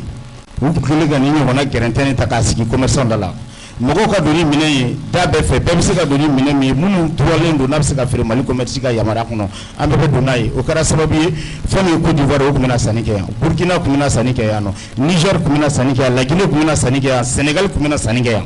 mais mas bi nin dugu kelen na si tɛna sanni kɛ yan an de bɛ taa sanni kɛ nin bɛɛ la k'a daminɛ mun na fɔlɔ mas o y'an ka douane ye mas douane de bɛ bila douane bɛ ta bi i bɛ recruter douane la bi k'a sɔrɔ i ka seri sukaro tɛ k'a la hali kɔgɔ tɛ k'a la peut-être tulu de bɛ tigɛ k'a bila la i b'a dun mais an bɛ se san 5 san 10 ma o douane bɛ miliyari mara mun b'o kɛ miliyari joli mas bɛ n da maga la parce que an ye fɛn dɔ de fɔ an ye kɛlɛ kɛ k'a kɛ ko ka solution ɲini a la solution tɛ ka sɔrɔ a la mas bi n'a fɔra ko transit de bɛ commerçant ni douane cɛ mais douane yɛrɛ kɛra transitaire ye bi El Hadji Ibrahima Boubacar Keïta ka tile la an y'a kuma fɔ k'a sɛbɛkɔrɔ fɔ k'a woloma douane ye 60 kɔ de prix yɛrɛ sɔrɔ transit kɔnɔ transit bɛ mun bolo n'a levé t'a la muso b'a la n'a muso t'a la i bɛ taa sɔrɔ a balima dɔ de kelen ka a kɔfɛ a ka transit la k'o dogo donc n'a minɛ nana minɛ bɛ tɛmɛ n'o fɛ jɔn de b'o bɛɛ kɔlɔlɔ sɔrɔ an commerçant de b'o kɔlɔlɔ sɔrɔ donc minnu bɛ bila k'olu ka kɛ transitaire ye ani doyo chebi o transfert ni be nafa mun soro bara kono ne ke ci karsa tanga fem ne ga nanayi mais e ga nafa soro ci la ga tamene rega o be ci godi donc c'est qu'il y a quelque chose qui cloche parce que jamana ndabrilo no galon ne ka o galon fanga bo o re minan kono bi ambo re nyini mali gouvernement fait aya nyini fait depuis au temps de deka il ga sigira che folo mi be ga kele mali be il va sigira en 2013 en 2014 en folo de tra grève la mali be commerçant kala nyini ke nana ke o masiki parce que mena kana gelado da mine folo Elaji Brown ke taka mogo yayi soro na ku foda be se ka yeleba ka ta commerçant de ka yoro la OK pour yo se ka gelaya don c'est sa solution est refait ni la gelaya doni amadon parce que ay gishini di demandi gishini ki mi o le ke ni corruption pas ni la se ka dabla mali gouvernement fait doyo ga se ka shoyi dabla ni non ga so ka do faire la masse ne tara nga continuer ta fin ni ga konter kono bivak bala ni bivak ye fait ni tara continuer ta ligne ni goro toroni ba kono bivak bala ni nana na edouane na ibise ka ta transiter gisheni mu a fait de bomuma a droit de bomuma ita gisheni ki la biga droit sara iga konor bi bulu ka bo frontière la kana sa droit sara le mo fait ibise ko de transfert ma ga bla ka camion ngono kana dima o transfert ta bane ala mais mas na fara ko commerçant fronté iga minan be do mali kono ita droit da do ita droit da do iga droit ele te fina de jango ka ta fina transfert ko ka ta fina ele busoro mas gelabe na wa gelatena bibi na amanta mala gelam be 500 bofo parce que ni gisheni gida la wara bi passe sera traitement abta faso ka kesila c'est comme si bi amata passeport wara sera eko bangla chogamna est-ce que mo va bénéficier folo la namara ko passeport ko la me dia jelelo état de ba ka passeport wara bénéficier donc continuer wara be ka na passe directement au gisheni donc no kera jamana ko do be la fia fo be jago ko la ambe la fia o kele flana fana mi kele ambe bi mas ni mun da dona la camarade da dona la kafo o dona ministre wele ke kuna sinudro ne tumbe no balo kumbe ministre an dogadi kawdoga ministre an petoya opérateur économique fait que ça gona petoya ministre anya kono rendez-vous ko donc 15h ka 15h 16h 17h ministre dona 2 heures de temps à l'attente aga ministère là ministre ngale excuse que a demandé en fait est-ce que tabali ka mumba fa dra o foko wa ko mata no shibulu nale afoka bla rom na be kuma be dibu ko kele pri dron ba no opérateur économique mais wa soro utara ko glace avec atnaye oh anga gelaya mi man kan bi ay voilà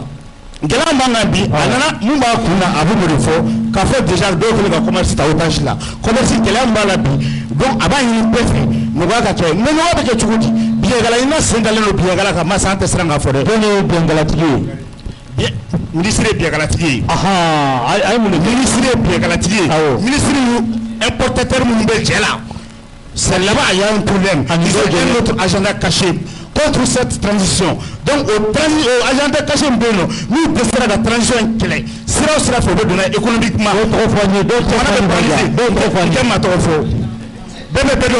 Ni kona bi ni be tramla ka sokoro iyelelu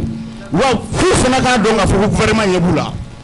Donc ambo de fo be ko tiabe ambe ga mu fo na ni kelemi a gela da bela wi ka yorola parce que muna atsika famu gouvernement no warba ka fo no sanction ka di e ma ke ga barake gouvernement ga fo no ba ku ga fo wa par marché ba awre bulu il y a 30 ans de succès ces gens là ou 30 ans de succès la commerce kono o ma warate le lutewa ma be kila ga sembe be ame ma be kila ga sigi awma ame ma di kwatema kwati a donné l'obi merci beaucoup voilà toi siga tala a siga foi tala sa donné nous ka fo do de clino kaningela ta wala sa transition fama ka tien o donné nos préfets Fred même siga sorola mas je crois que on y do fo fraulao mais mina sigin ko fe donné ikwe nyingal lo ke benna do ko ameka mogo ka gelata ka ke akaboli kun si c'est ouais ça va parler fa jumado woro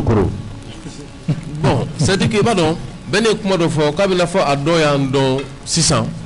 no ado otatore ado tay bana do be bana bi nyinare quoi ni fen karabi tout schizophrénie ma fama ubi nyinare de sinon masa ambe ni kelen nuna an yɛrɛ denmisɛnnin dɛ n'i y'a bɔ a dɔw si la o ka taa sɔrɔ u bɛ yɔrɔ jan a ma nɔgɔn dɛ Tu sais, souvent, il y a des gens qui ont fait des dollars. Parce que tu as femme. Ni il y a des que nous sommes le peuple quand on est mirindoué. Avec 10 dollars. Parce que nous surtout pour tout le monde. Parce que le boulot, quand on est dans le cas de boire là, non, nous ma femme, quoi. Toutes les couches socio-professionnelles. Ma be jamana kono kibe dola. Kalanden kunda, Senekela kunda, Moninkela kunda, Jako, Bula bara, Fembe, Mama be jamana kono, ou pede falno nyon kan ni tongo nana. Donc a kelengele, e ba sura adobe tongono. Wa o ma kelengele o ka dikuye en be kelengele nga dikuye komi o ton kelengele mbeka la ni fene yere wono ka la yene chogomina. C'est comme ça que ça fonctionne. Moko dona kono jamakulu de maika yo exemple doy donc docteur mu moka no toro nana o toro kele bi ke yere wulu ma dia ko yati Sénégalais mu ba kono o kelendo monikala mu ba kono o kelendo bula baraka mu ba kono o kelendo transporteur mu ba kono o kelendo mais c'est pas donc mais on aurait été histoire jaye famine kirela en 2019 ka doni mirna ko be fo ka sebenu ke unyina no fene ko est-ce que banama njuguni nyina banaye ah est-ce que tu vas chatter finalement donc aujourd'hui on le fera bien qu'à fort ami dominer ikobi il y a une possibilité flap mablo au de amé fangala ton aller en 91 au lac tchomina en fenenganda do dibarala ka du ankele walma ami son qu'à fort on be ke fanga koloshi baye alla soro ka fo ko anga mogo be fanga la mais ngani au sacrifice de ta au sacrifice mintara au blanc blanc munasisa eux de veiller à ce que la transition tienne debout transition ga seka teme ko nyuma ke o be ka muna o ya on ka son ka chiefo ni ma jemi mbe ango fo ni sabla jige sami fango fo be bi andu madon commençons comment manchela un cas financier chargé de finances mamindo kéré de bablo on millionnaire de doigts donc c'est pour te dire que quand faut que regroupement au drone mobé qui sont des responsables des commerçants on chargé à l'organisation commerçant au lieu de tu me carte à katanga opération follow gros donc abi mo yena ka foko abe yere wolo ye na fo ka ton sigile ou ka ton sigikuye anga feno franyon ka ka jamo don papa kata mo gibiri au fente donc on a mas solution a fora sebeni minake gela munu fle commerce talno tajila tugomina parce qu'il y a longtemps que le ministre de commerce ni ben playa la voyage ba ka daye aka nyeda ele ka jamana laje jamana kono am domine ko bi wallahi ni jigi daka ko exode ba to ko be noya anya ye ka fo jamana kono ya wakati kera amrut non tour ka clela mo be bo jamana wala kana sani ka nga jamana kono parce que anga jamana a fait a subventionné ndo mais kama ko yemi produit mi subvention no mali kono ya o kla ka takata firi jamana wala adabe noya ye ka temanta ka les produits subventionnés au Mali mo ba ba Mali tala ka ta san jamana wara kono kana na ka afri no gala ka teme mimi jamana kono parce qu'on a un système de contrôle de la place mais mi fo malo yina chien do amina yini famo fe ku joro fenena mais kuma la ni feno fene glara so ma da fe chien la net siwla ne ka ta soro durme kelen fa la buruka ne asro ne ka naji mimbe bo furon ki donner net siko durme kelen faro kan yere makata soro net kundo law fa fene ko fene adopter en tant que citoyen ka foni famille freelance fene ka jo abena nola anta do kunkelen jumana do farlaka abena nola wa anta san mais na fora ka fo ku no ya bla prix la na ulla ka boss no la do la so prix la obeba ataba momenta iba ka fo wakati tɛmɛnen na i b'a ye k'a fɔ maa caman ye lasɔmini kɛ k'a fɔ ko sɔngɔw bɛ ka yɛlɛ yala est ce que aw m'aw sigi ka o lajɛ de k'a fɔ ko n'aw tɛ kundiya kelen na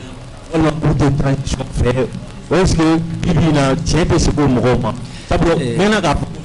vie chère mais sisan nɔ est ce que a ma k'olu ta ye wa. Jaginɛ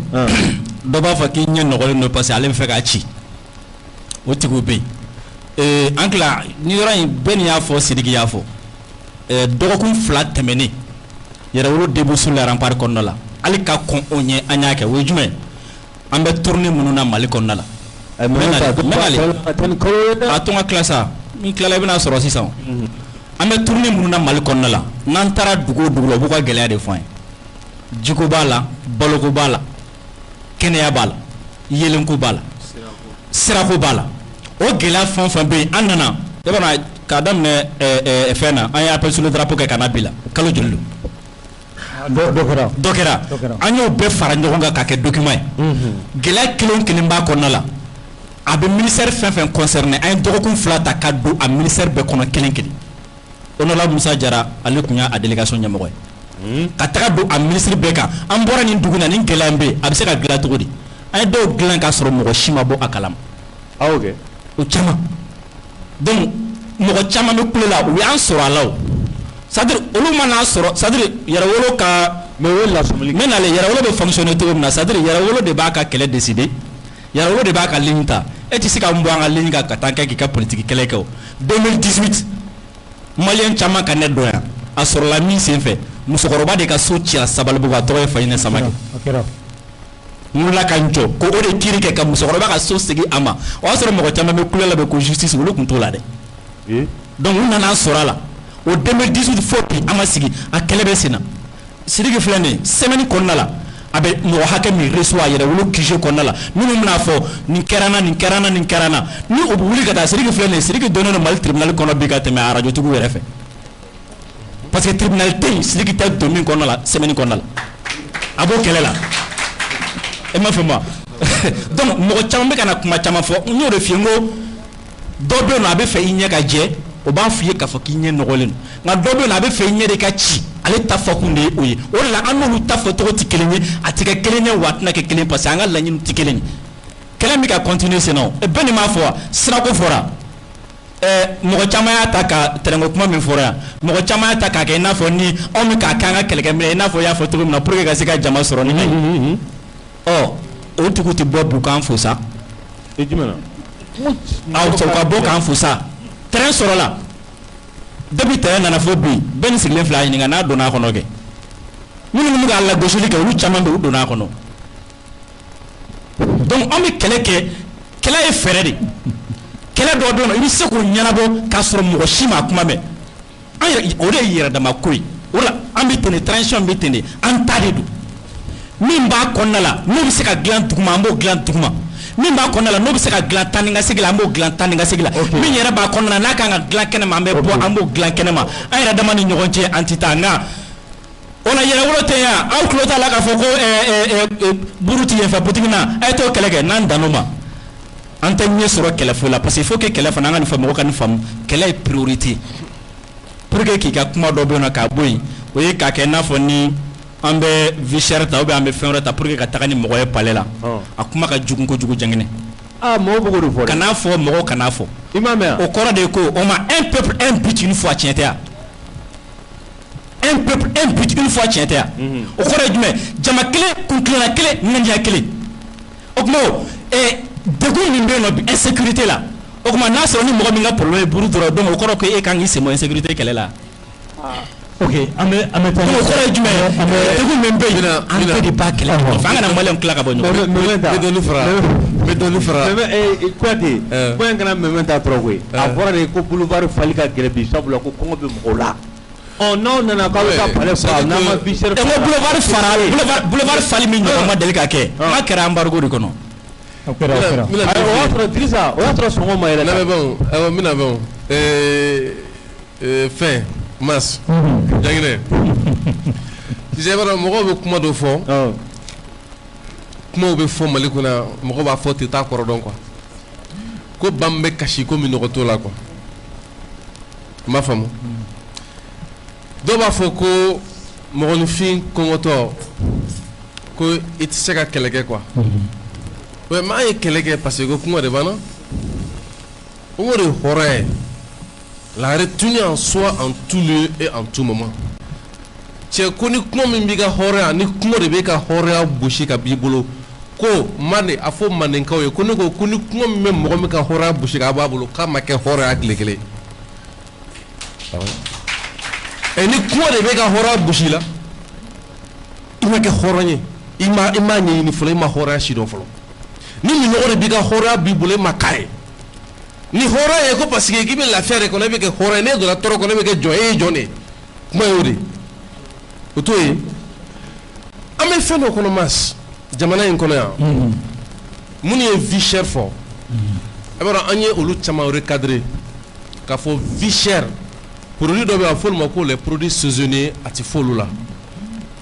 i b'a sɔrɔ produit dɔ bɛ sɔrɔ a sɔrɔ wagati de bɛ yen n'a banna a tɛ fɔ olu la mais da la dumuni dɔw bɛ yen tulu ni nɔnɔ ni fɛnw ni olu sɔngɔ yɛlɛnna a bɛ fɔ olu la mais i b'a ye k'a fɔ majɛ min b'olu ka kuma la olu ko de ko an bɛ lakana ko kɛlɛ min na ko an k'o to yen ko ka taa Bamakɔ yan olu minnu bɛ tulu sɔrɔ minnu bɛ sukaro sɔrɔ minnu bɛ bɛrɛ ni buru ni bɛrɛ ni malo ni kini dun ko olu ka bɛrɛ da gɛlɛyara quoi ka taa sɔrɔ dɔ dalen don ale bɛ bala a ka foro kelen min na ale tɛ ka se k'o sɛnɛ o gosira ale la dɔ bɛ yen lakanabɛla ma o dɛsɛlen don k'a ka foro sɛnɛ dɔ bɛ yen o tun ye jagokɛlaba de bagan jagokɛlaba o kɛra réfugié bagan yɛrɛ marayɔrɔ t'o bolo bilen jamana bɛ bolola an bɛ kɛlɛ la ko ka jamana bɔ bolola ale kan bɛ de sisan ko an b'o kɛlɛ min na k'o kɛlɛ ko non k'o kun tɛ ko parce que ko vie est chère ça veut dire quoi donc olu ka notion de vie chère o n'an ka notion a ka jan ɲɔgɔn na olu bɛ maternelle la on bɛ fo kalan sanfɛ lege kumaw de fɔ la quoi donc c'est un peu la différence okay. donc o la i bɛ mɔgɔ caman ye ka vie chère ko kuma fɔ mais olu yɛrɛ t'a dɔn k'a fɔ ko jamana in kɔnɔ yan ko dɔw bɛ yen jugu dɔw bɛ yen olu bɔra yen ok ko jagokɛla caman bɛ yen o jagokɛla caman bɔra baara la de tabarikala ma fɔ ma awɔ voilà an bɛ tila ka kuma di Ustaz Sanogo ma ni balo olu bɛɛ commerçants ye an bɛ taa ɲɛfɛ bon ani kɔnɔwari ka problème a bɛ niveau jumɛn na bi voilà masina ni ka n da don o la n bɛ fɛ k'a fɔ sini bɔliba min b'an bolo sini bɔli ka taa kangarumada kɛ MINUSMA ye ko an ka jamana to an ye yanni le 22 septembre ni ɲɔgɔn cɛ yanni le 22 cɛ 22 septembre ni ɲɔgɔn cɛ u k'an ka jamana to an ye mas munna a kɛra parallèle la culture ye c'est parce que mesure sécuritaire kama masa a bɛ kalo 2 bɔ bi ko attaque ka ɲi ka kɛ Bamako Kati o y'a to boulevard bɔli a balilen don an b'a kalama a bɛ wagati jan bɔ an bɛna bɔ maa 5000 ka taa palais fa n'o de b'anw bila k'an b'an ka kɛlɛ fali u t'an dɔn an kelen kelen bɛ se ka mɔgɔ 5000 labɔ bilahi an kelen kelen Siriki b'i ɲin bɔ a la Mementa b'i ɲin bɔ a la Yɛrɛwolo b'i ɲin bɔ a la belle le cerveau au palais de la culture de Badalabugu demain c'est le plein malien 5000 bɛ bɔ ka to kɛlɛ kɛ o de ye tiɲɛ ye an ye wulikajɔ min kɛ mas an ye min kɛ malidenw ye malidenw bɛ k'o kɔmasegin de kɛ quoi mas anw yɛrɛ tɛ u tɛ ka bɔ sa ko bɛn ko an bɛ ka bɔ kun min kama MINUSMA tali ka bɔ an ka jamana kɔnɔ mas malidenw bɛ ka bɔ o wulikajɔ de la o siratigɛ fɛ toujours ni Yɛrɛwolo ye fɛn o fɛn kɛ hakilina dɔ de bɛ ta ka sɛbɛn a la parce que Yɛrɛwolo kɛra phénomène de dɔw ko k'a ka MINUSMA yɛrɛ tagali ko tɛ yen fɔlɔ an bɛna an da don MINUSMA point na sɔngɔw lajigin fɔlɔ an bɛ na o k'a bɛ sɔrɔ ka MINUSMA n'an donna MINUSMA ko kɔnɔ an bɛ don o kɔnɔ actualité chaque fois n'an nana yan ni adresse à la nation on profite de l'occasion ka jamana sujet kumaba bɛɛ k'an da don a bɛɛ la ka walawala mun ye Yɛrɛwolo bonya Malien la diaspora yɔrɔ i bɛ ka accord de réadmission en 2016 la seule et unique organisation min taara pression nka Assemblée nationale dans la don les vidéos existent c'était nous anw de don en 2016 ka bɛn 31 décembre yɛrɛ ma Momo Jaraw T-Sheriw Mandela Sisew o don kama olu taara ka taga consulat minɛ Paris kɔnɔ anw ye assemblée minɛ Bamako kɔnɔ yan mas o tun ye a b'a la France y'a b'a la MINUSMA ye wa k'u t'an dɔn de mais u bɛna an dɔn halisa tagalen ɲɛfɛ dɔɔni dɔɔni pour moi an ye wulikajɔ minnu kɛ gɛlɛya o gɛlɛya bɛ na malidenw kan walahi anw ka wulikajɔ don anw ni kasoge bɛ ɲinina bi ka kɛ a tɔgɔ bɔra n kɔnɔ yɛrɛwolo tɔn de ye tellement an bɛ ka kulokɔrɔla gan ko kiri ka kɛ o ye a ba la France ye un état de droit vive la justice zon ka minɛ mɔgɔ minnu bɛ ka wari minɛ dugu ma tribunaux kɔnɔ fɛn o don a ye communiqué kɛ mɔgɔ dɔw de bɛ nin bɛɛ jukɔrɔ mas nin bɛɛ ye mɔgɔ dɔw ka laɲini nin on n'a pas besoin ka nin bɛɛ fɔ an tɛ tɔgɔ ɲini na quoi nka an bɛ fɛ malidenw bɛ lafiya cogo di an bɛ k'o kɛlɛ de kɛ sira o sira fɛ an wulilen don k'an jɔ ɔ ka na ɲɛfɛ min ye 49 mercenaires ivoiriens minnu nana Mali kɔnɔ olu ka ko bɛ gu min kan bi mas halisa a bɛ kiri ka bolo kan a dira kiri ka bolo min kan a b'o kan voie diplomatique o min tun proposera CEDEAO ni Union africaine ni Nations unies bɛɛ fɛ a bɛɛ i b'a fɔ o bɛ ɲini ka dɛsɛ donc ni voie diplomatique y'a dan yira an bɛna to voie judiciaire ka bolo kan anw ɲɛ b'o de natɔla la mais anw bolo nin ko min filɛ nin bɛɛ ka ɲi ka mɔgɔw sama ka na munna ni mɔgɔ 49 in cunna Mali kɔnɔ u nana sira jumɛn fɛ MINUSMA encore donda kelen pe de bɛ jugu bolo bi Mali kɔnɔ walahi i y'a mɛn kuma bɛ na i bɛ diɲɛ kɔnɔ le premier droit de l'homme c'est le droit à la vie n'i bɛ diɲɛ kɔnɔ kaba droit fɔlɔ b'i bolo i bɛ sɔrɔ ka baloko ɲuman baarakɛminɛn ɲumanw i bɛ sɔrɔ baarakɛcogo ɲuman k'o laɲiniw kɛ ninnu donna MINUSMA sira de fɛ bi anw y'a kanu yɛrɛwolo ma sɔn ka kuma legelege k'i kan legelege ni ko in kuma ye mun na parce que jamana fila ni ɲɔgɔn cɛ c'est trop fragile anw bɛ an ka jamana kɔnɔ an ka jamana kanu ma na an wulilen don k'an jɔ anw ye mouvement panafricaniste ye Ivoiriens b'u ka jamana kɔnɔ u fana b'u ka jamana ɲɛmɔgɔ kɔ u wulilen bɛ k'u jɔ mais fɔ Ivoiriens an balima Ivoiriens k'a faamu ko mɔgɔ min bɛ yɛrɛwolo mɔgɔw dɔn i b'an ka hakilinaw dɔn i b'an taabolo dɔn walahi ni Asimi Goïta de tun ye Mali surasi 49 bɔ ka taa jigin Ivoire kɔnɔ u ma Ivoire ladɔnniya papier t'u bolo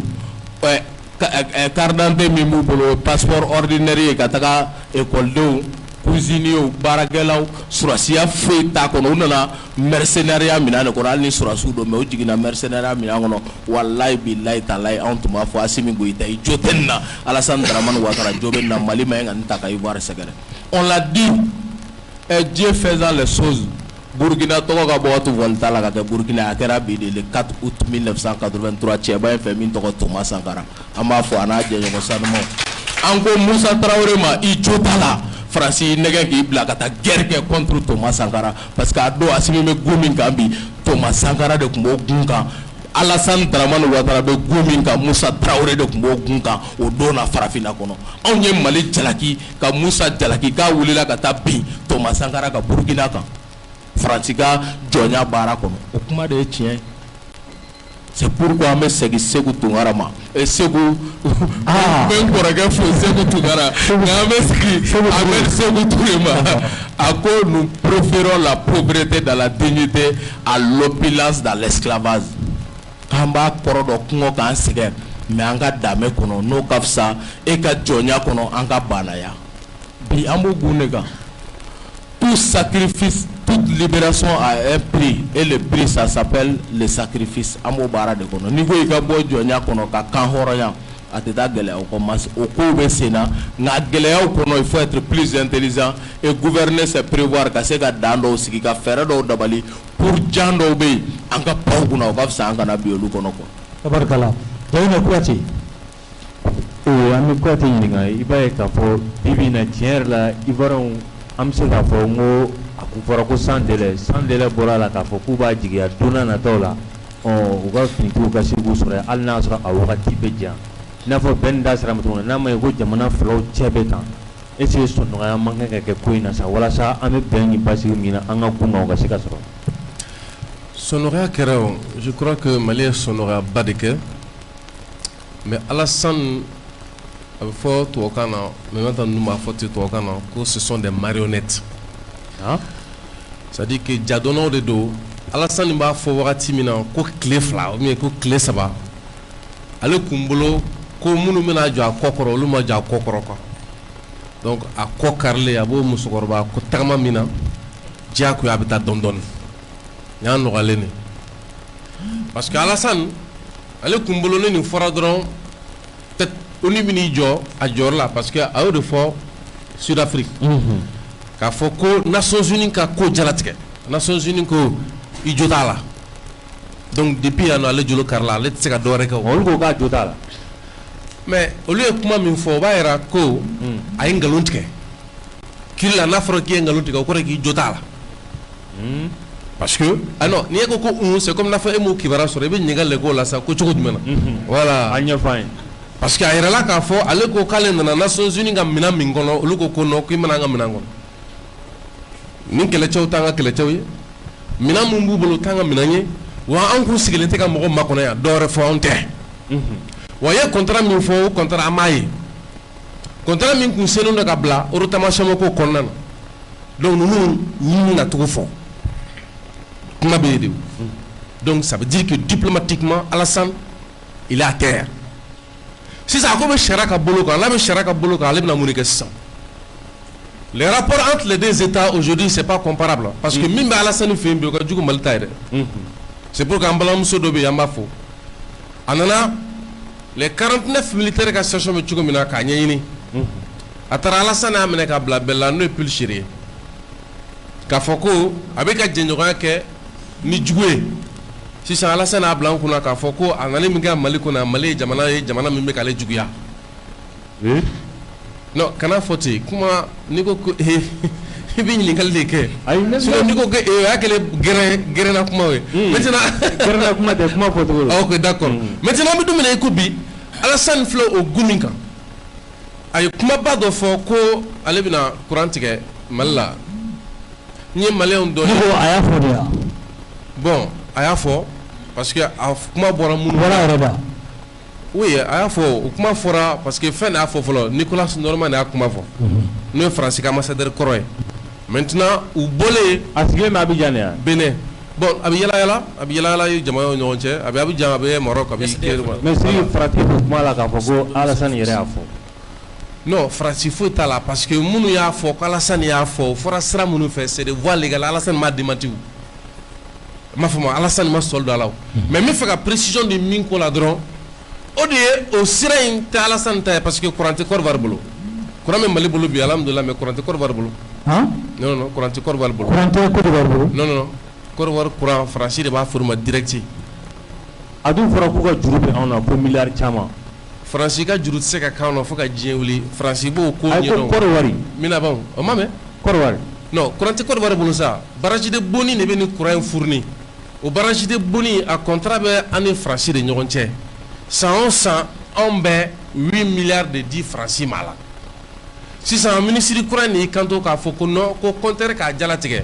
an ma min consommer an tɛ se k'o wari sara donc o baara jɔra depuis mois de mars depuis appel sur le drapeau wagati a courant jɔlen don a bɛ Zewa dɔrɔn de servi o fɛn dɔrɔn Sikaso mara yɔrɔnin damadɔ dɔrɔn a banna a yɛrɛ jɔra yɛrɛ. mɔgɔw ja gɛlɛya dɛ. ayi sa n ye min f'i ɲɛna c'est à dire que Mali kɔnɔ yan problème kɛra min ye quoi han dɔw kɛra kumakɛla de Mali kɔnɔ yan ka taa sɔrɔ u m'a ɲini ka jamana in dɔn u m'a ɲini k'a tacogo dɔn o de kama olu jama farin an y'o fɔ anw mɔgɔw maliyɛnw ɲɛna yan tuma min na journalistes faralen ɲɔgɔn kan hali an t'i y'u ka caméra fɛ c'est à dire que maa 50 maa 15 an y'a kɛlɛ k'o wagatiw o wagati n'an kun ka siran o wagati de sisan jamana fan bɛɛ bɛ kɛ mun kalama jagɛlɛya bɛ mun bilen de donc an y'a dɔn ko se b'an ye ka kɛ de n ko k'an bɛ se de depuis an mɔgɔ 15 don depuis an mɔgɔ 30 don depuis an mɔgɔ 50 don depuis cameraman depuis journalistes gansan ka ca n'an ye donc bi n'a siginna o kuma kan k'a fɔ k'an bɛ ka mɔgɔ jala gɛlɛya n'o tɛ min bɛ an bɛ k'o de fɔ buna hadamadenw ɲɛna donc an bɛ don min na ko bi Alassane b'a dɔn o sujet ka girin a ma ninnu bilali ko han maa bɛ se ka gasi dɔrɔn an ni Ivoire ni ɲɔgɔn cɛ ko ɲɔgɔn si dɔrɔn bɔnɔna na sinon an y'a ye k'a fɔ an ka politique mɔgɔ dɔw wulila n'an ka dɔnkilidala dɔw wulila Mali ni Côte d'Ivoire et après Mali ne tɛ ka Côte d'Ivoire mara bi n ka jamana dɔ de don m'a faamu Alassane sigira an ka sigira ni mɔgɔ caman ka dɛmɛ ka bɔ Mali la m'a faamu o Mali ne tɛgɛ fɔ Alassane kunna donc an bɛ don min na i ko bi maa minnu bɛ Côte d'Ivoire kɔnɔ ko Ivoire yɛrɛ don olu ka kuma man ca koyi i bɛ fɛn fɛn ye polopolo la Alassane Dramane Ouattara kɔ a bɛɛ ye doni minɛ i kan cun sinon pratiquement i bɛ Ivoirien yɛrɛ jumɛn ye k'a fɔ k'i bɛ fɛn dɔ nin na minnu kun wulila n'u m'a faamu parce que o kɛra maloya de c'est comme n'a fɔ bɛn de min fɔ n'a sɔrɔ ko an ka sɔrɔsiw kun yera nin na Côte d'Ivoire diyagoya don an fana tun bɛ maloya mais u kɛlen k'a dɔn k'a fɔ ko dalilu ma sɔrɔ Alassane bolo parce que Alassane ka dalilu kɛra jumɛn ye k'a bɛ kɛ ka kɔrɔ mais a tun tɛ kɛ ka kɔrɔ mais n'a bɛ kɛ ka kɔrɔ o dalilu ye jumɛn ye sɔrɔsiw jumɛn nana u k'o liste d'a ma kɛ ɔ k'a bɛ kɛ ka kɔrɔ ko hali sɔrɔsiw bɛ taa jamana wɛrɛ kɔnɔ ni tɔgɔ wɛrɛ ye oui o ye n'a sɔrɔ a taara ko fɛn na ten kɛ n'a taara a yɛrɛ yala kɛ mais mun fɔra k'a bɛ kɛ ka kɔrɔ seegin o ma kɛ yan mais an m'o prévu o kɛra jɔnni ka compte la société jumɛn fɛ wagati jumɛn na u jiginna société min na kɛ ouais mais ne m'o de ye an ka enquête kɔnɔ o ma yira an na k'a fɔ ko dɔw nana nin sira fɛ unité spéciale ko u bɛna ka nin société garage kɛ an m'a ye ne ka ɲinini kɔni ne m'a ye donc o to ye sisan Alassane dɔw ko k'a fɔ ko ouais ko a bɛ kɛ ko jamana wɛrɛw sɔrɔsiw bɛ bɔ ka taa yala la ouais o ye ne sɔrɔsiw ta ka lune de miel n'a ka colonie de vacances la kɛ mais sɔrɔsi kana en mission ka tɔgɔ wɛrɛ d'a la ka baara wɛrɛ d'a ma mais ne ti mercenaire ye jɔn ye c'est pourquoi il bɛna ye k'a fɔ porteur d'uniforme bɛɛ ka slogan na tout inconnu était suspect o ye juge ta ye anw ta ye min ye n'i yera yecogo la n bɛ min f'i ɲɛna l'acte est mercenaire l'acte c'est clair an bɛ don min na i ko bi mais communiqué minnu bɛ bɔ la sa mercenaire t'olu kan dɛ oui o ye parce que fɔɲɔgɔnyaw kɛra o diplôme sera kan n'i y'a bila sariya ka bolo kan en tant que autorité i b'i bila sariya de kɔ sa o yɛrɛwolo de bɛ tabali kɛ yan nɔ o tuma donc maintenant yan anw tɛ fɛn ye anw tɛ Asimi ye an tɛ Sogɛli anw ye min ye min fɔra ni i y'o waleya kɛ ni Alassane ma se k'o nkalontigiya o de kuma bɛ sen na donc n'i ye diɲɛ sɔrɔsi bɛɛ diɲɛ porteur bɛɛ ka slogan lajɛ tout inconnu est un suspect puisque i nana ye sɔrɔsi ye ye unité spéciale de i tɔgɔ wolola ko étudiant cɛ jamana kɔnɔ jamana min bɛ ka kɛlɛ kɛ ka ɲi terrorisme ma e man ka wele ko mercenaire i kan ka wele de ko terroriste ok voilà ninnu ta aw bɛ ka ɲini ko MINUSMA ka taa Kɔmɔgɔw fɛ yen a ɲɔgɔn bɛ MINUSCO o laban yɛrɛ an y'a ye k'a fɔ nin taara bɔ o la yala ni aw ye délai min di n'o ye 22 septembre ye n'o tɛmɛna ka sɔrɔ o ma taa a fɔ an tɛ siran dɔ in ɲɔgɔn ɲɛ k'o ta ɲɛ yan'an ka se yen fɔlɔ Masi k'u tun bɛ deli k'a kɛ ka kɔrɔ o yɛrɛ de la an ko k'u ka taa o deli k'a kɛ ka kɔrɔ o de ma jamana in ci yan MINUSMA yɛrɛ ko ten ko élément national de soutien min b'ale bolo k'ale t'o da dɔn ko a bɛna tila ka ɲininkali kɛ u k'a da f'a ye donc o kɔrɔ ko mercenaire bɛ don a kɔrɔ an bɛ mercenaire baaraw ye Ogo Sago o de la an k'u ka taa o de la an ko MINUSMA ka taa parce que a tɛ baara jɛlen na a nana min kama a m'a kɛ a tila ka yɛlɛma ka kɛ instrument ye instrument min b'an ka jamana ci n'i ye nin 49 mercenaires in ta k'a daminɛ A fo Z a bɛɛ ye élément de ye minnu bɛ n'a bɛ jamana ci a bɛɛ ye élément de ye élément minnu bɛ yen nɔ n'a mankan tɛ ka toléré an ye hakɛ to an ka segin dɔɔnin dɛ an bɛ taga ko min kɛra anw b'a intéressé kosɛbɛ min kɛra a kɛra cogo di jɔn y'a kɛ laɲini jumɛn b'a kɔfɛ a n'a bɛ furakɛ cogo di an y'a mɛn waati dɔw la yan nɔ ko maliyɛnw bɛ ka Mauritaniens faga a kuma kɛra an bɔr'o la u taara faux problème dɔ créer k'a fɔ k'u b'a don ani Algérie ni ɲɔgɔn cɛ an bɔr'o la an filɛ nin Ivoirien fɛ yen ko n'an ma se Mali la an ka Mali n'a kɛrɛfɛ jamanaw bila ɲɔgɔn na an b'u bila ɲɔgɔn na cogo di a instrument ɲuman dɔ ye MINUSMA ye sɔrɔsi 49 ko k'u ta ka na n'u ye Mali la SAS min nana n'u ye o yamaruyalen tɛ a ka sɔrɔsiw bɔ yɔrɔ wɛrɛ ka na n'u ye Mali la o ko k'u bɛna SAS ni Allemand ka contingent min bɛ baara kɛ ɲɔgɔn fɛ o fana yamaruyalen tɛ o ka Ivoirien ka sɔrɔsiw ta k'a fɔ ko a bɛ taga ale ka daga la parce que élément national de soutien na a sariya ye jumɛn e de ka sɔrɔsiw dagalen bɛ yɔrɔ min na i bɛ se ka na ni mɔgɔ dɔ ye a tigi bɛ tigi i dɛmɛ ye mais u bɛ don jamana min n'u bɛ na o kɔnɔ o ka sariya kɔrɔ ninnu tɛ o kɔnɔ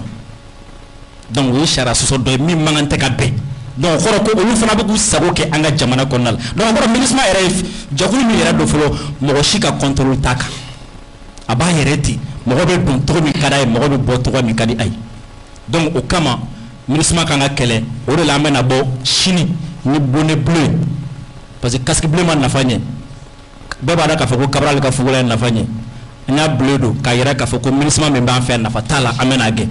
maintenant fɛn min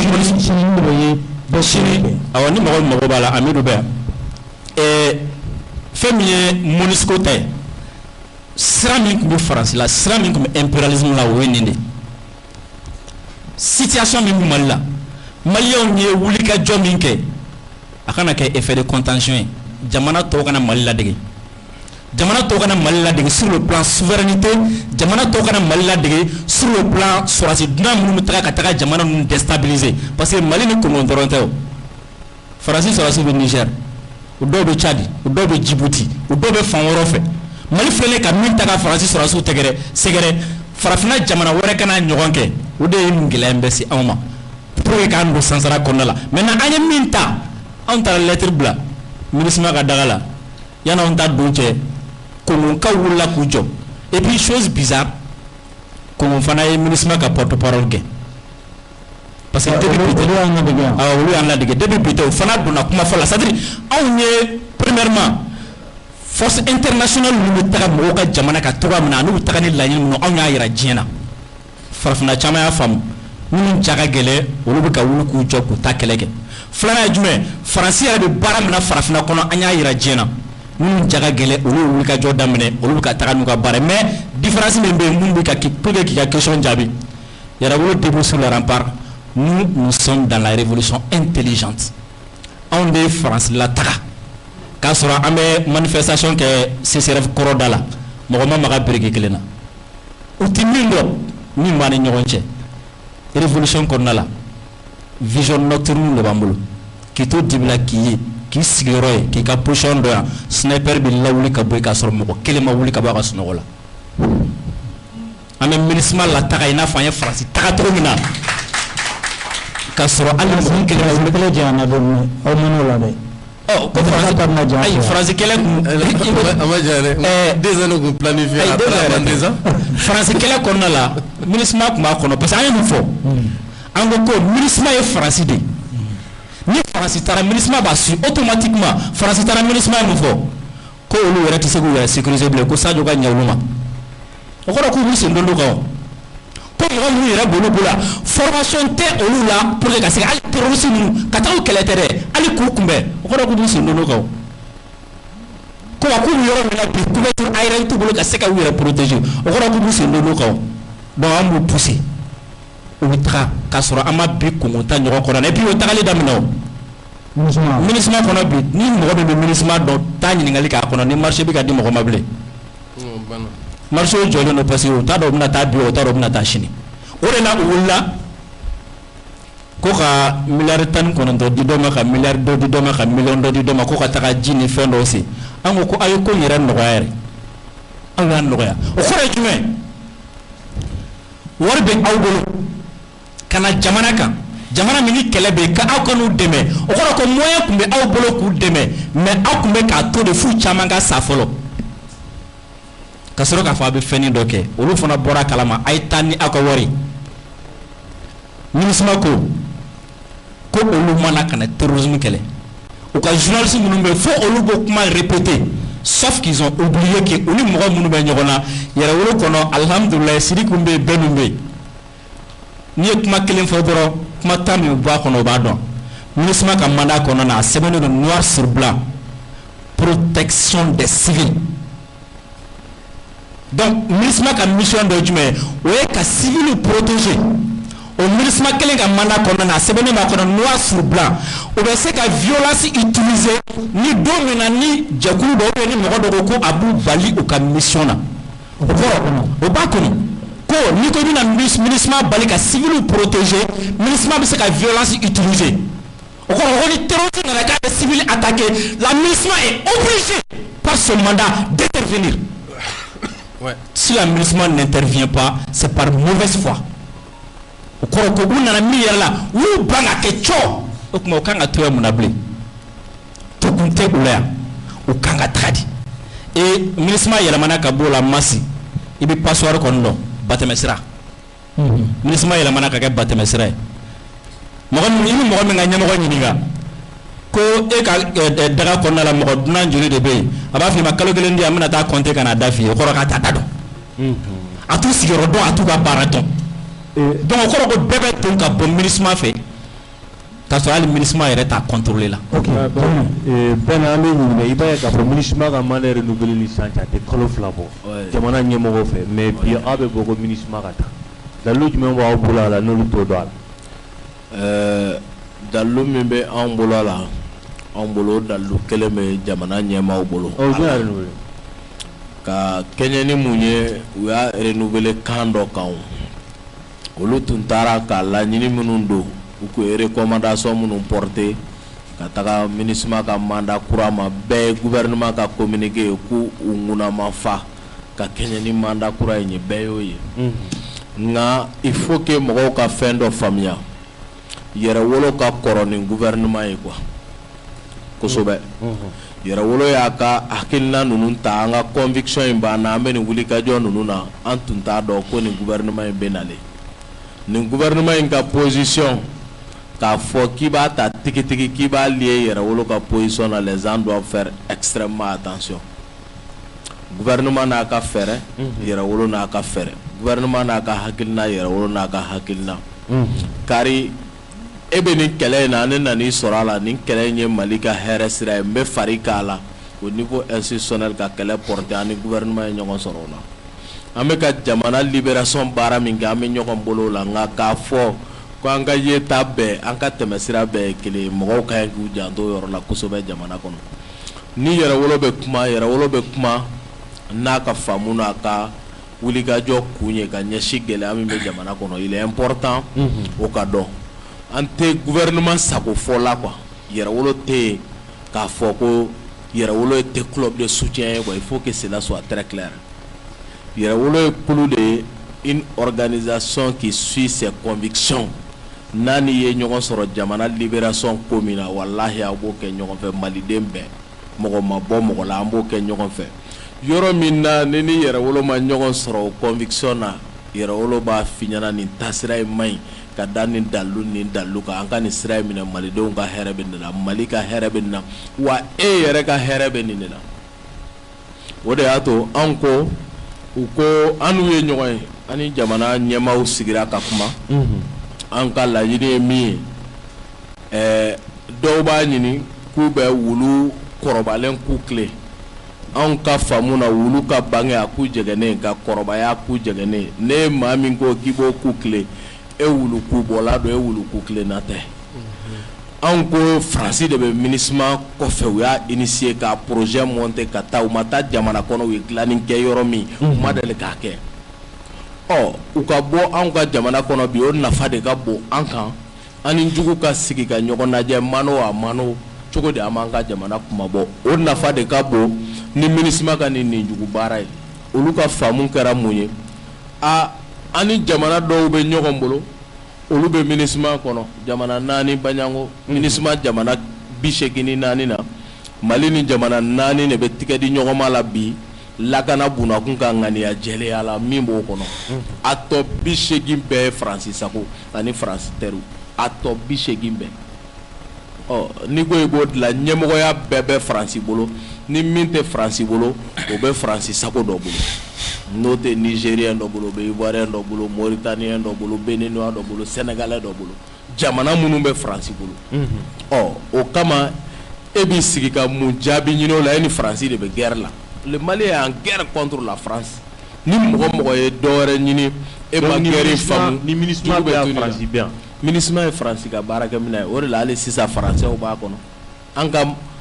jamana ɲɛmɔgɔw ka laɲini tun ye min ye ɲɛmɔgɔya so bɛ kalifa Irisi la cogo di o laɲini ma ta ba la min ye commission droit de l'homme ye minnu bɛ rapport kuntan sugu bɛɛ bɔ ka kɛɲɛ n'u ka laɲiniw ye laɲini ninnu jumɛn bɛ rapport ninnu kɔfɛ laɲini bɛ ɲininkali min bɛ kɛ se ka mun na Irisi ma se ka anw dɛmɛ wagati min na sariya in bɛ ta ka se k'a to a ɲɛmɔgɔya ka se ka dolon mun na o fɛɛrɛw ma se ka sɔrɔ a bolo au fait ni i ko i bɛ mɔgɔ dɛmɛ i tɛ bila a ɲɛ Mali ɲɛmɔgɔw ye min fɔ de bɛ ka fɔ Mali ɲɛmɔgɔw y'a laɲini MINUSMA bɛ se ka to yan mais u bɛ to yan ni condition de kɔnɔ Mali autorité ma taa k'u ka ko MINUSMA ka bɔ yan olu taara min kan o de kɛra ko MINUSMA ka to yan nka u ka to yan nin cadre kɔnɔ nin cadre kɔnɔ nin cadre kɔnɔ olu ye recommandation de kɛ comme je l'ai dit o recommandation de ma ta ba la et o ma ta ba la cogoya min na fɛn majoritaire de kuma nana parce que a ka to yen a kana to yen veto b'o yɔrɔ de la mais du moment que i ko a ka to yan a kɔnɔna clause tɔw o yɔrɔ ye fɛn majoritaire de donc ka kuma di Kuyate ma an y'a ye k'a fɔ an ka ministre caman taara Russie la layidu caman taara a layidu ko bɛ cogo di bi Russiw tɛ layidu kolon ta mas Russiw tɛ layidu kolon ta mais baara ninnu bɛ ka bɔ u tɛmɛsiraw fɛ bakuruba la ni Ala sɔnna a ma kibaruyaw bɛ nalen o mas an t'an da don kuma la tugun nka an bɛ min dɔn an ni Russiw ka tigɛ di ɲɔgɔn ma sira fɛ layidu minnu taara kuranko sira fɛ o minnu taara baloko sira fɛ minnu taara lakanako bunakun kan an b'a jigiya Russie ma deli ka layidu kolon ta jamana si ye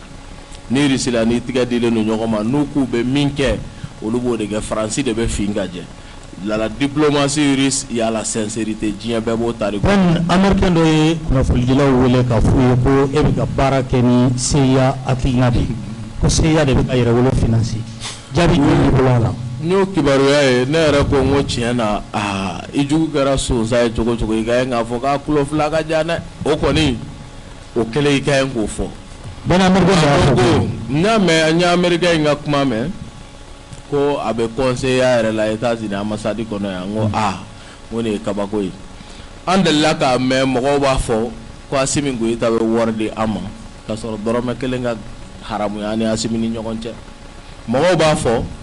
ko Vladimir Poutine bɛ wari di an ma k'a sɔrɔ an ma deli ka Russie kɛlɛ y'an ɲɛ la diɲɛ kɔnɔ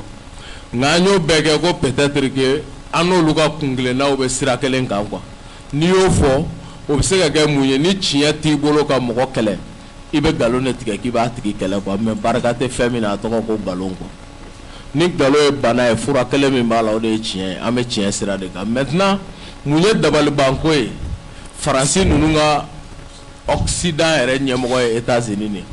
États-Unis fɛnɛ min bɛ nin ko bɛɛ piloter o de tɔgɔ ko CIA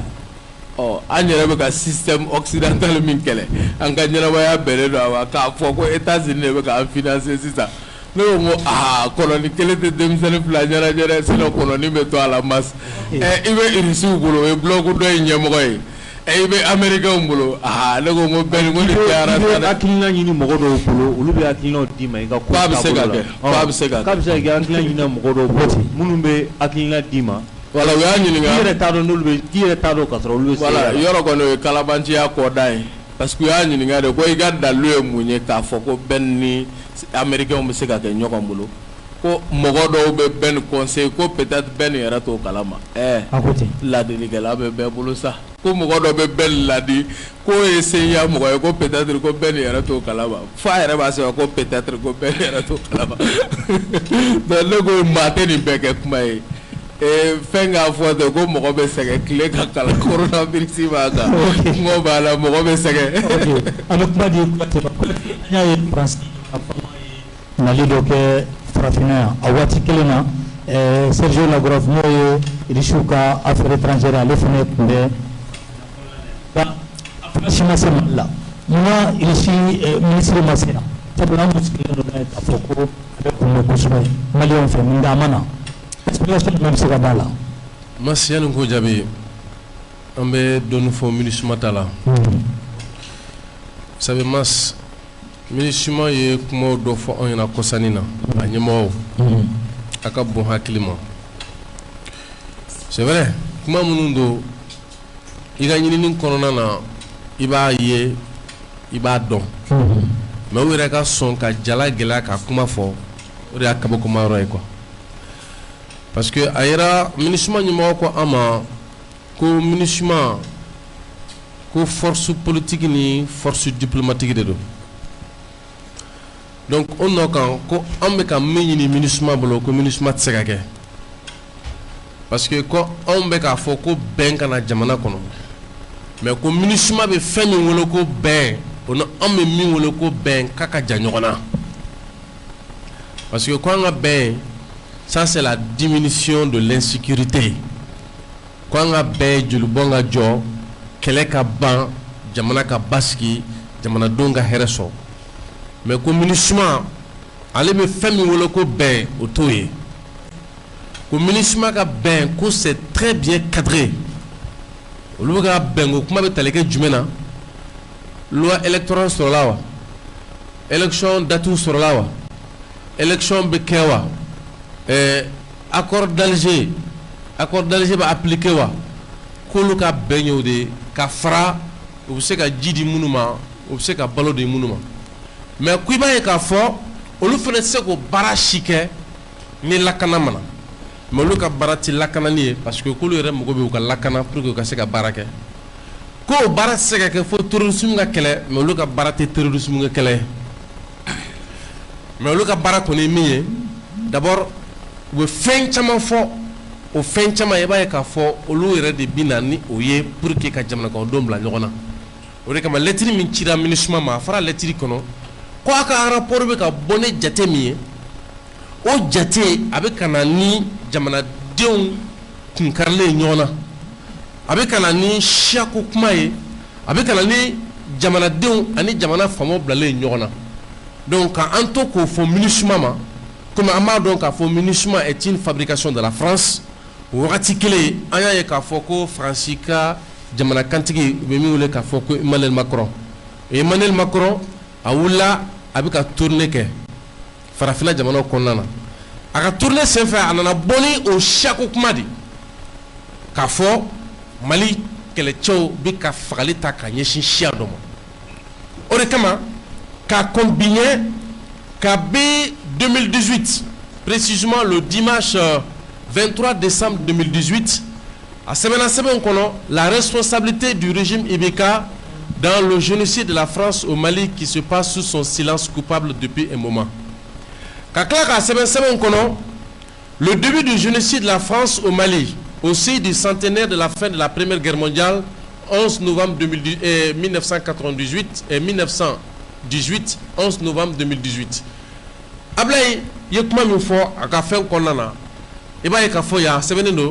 Après le génocide au Rwanda en 1994, la France se lance dans une autre opération de génocide au Mali. Mas, Nimbefoko et Jumé, Nimbefoko et Nifenekara, Ofenekara Sanjumé,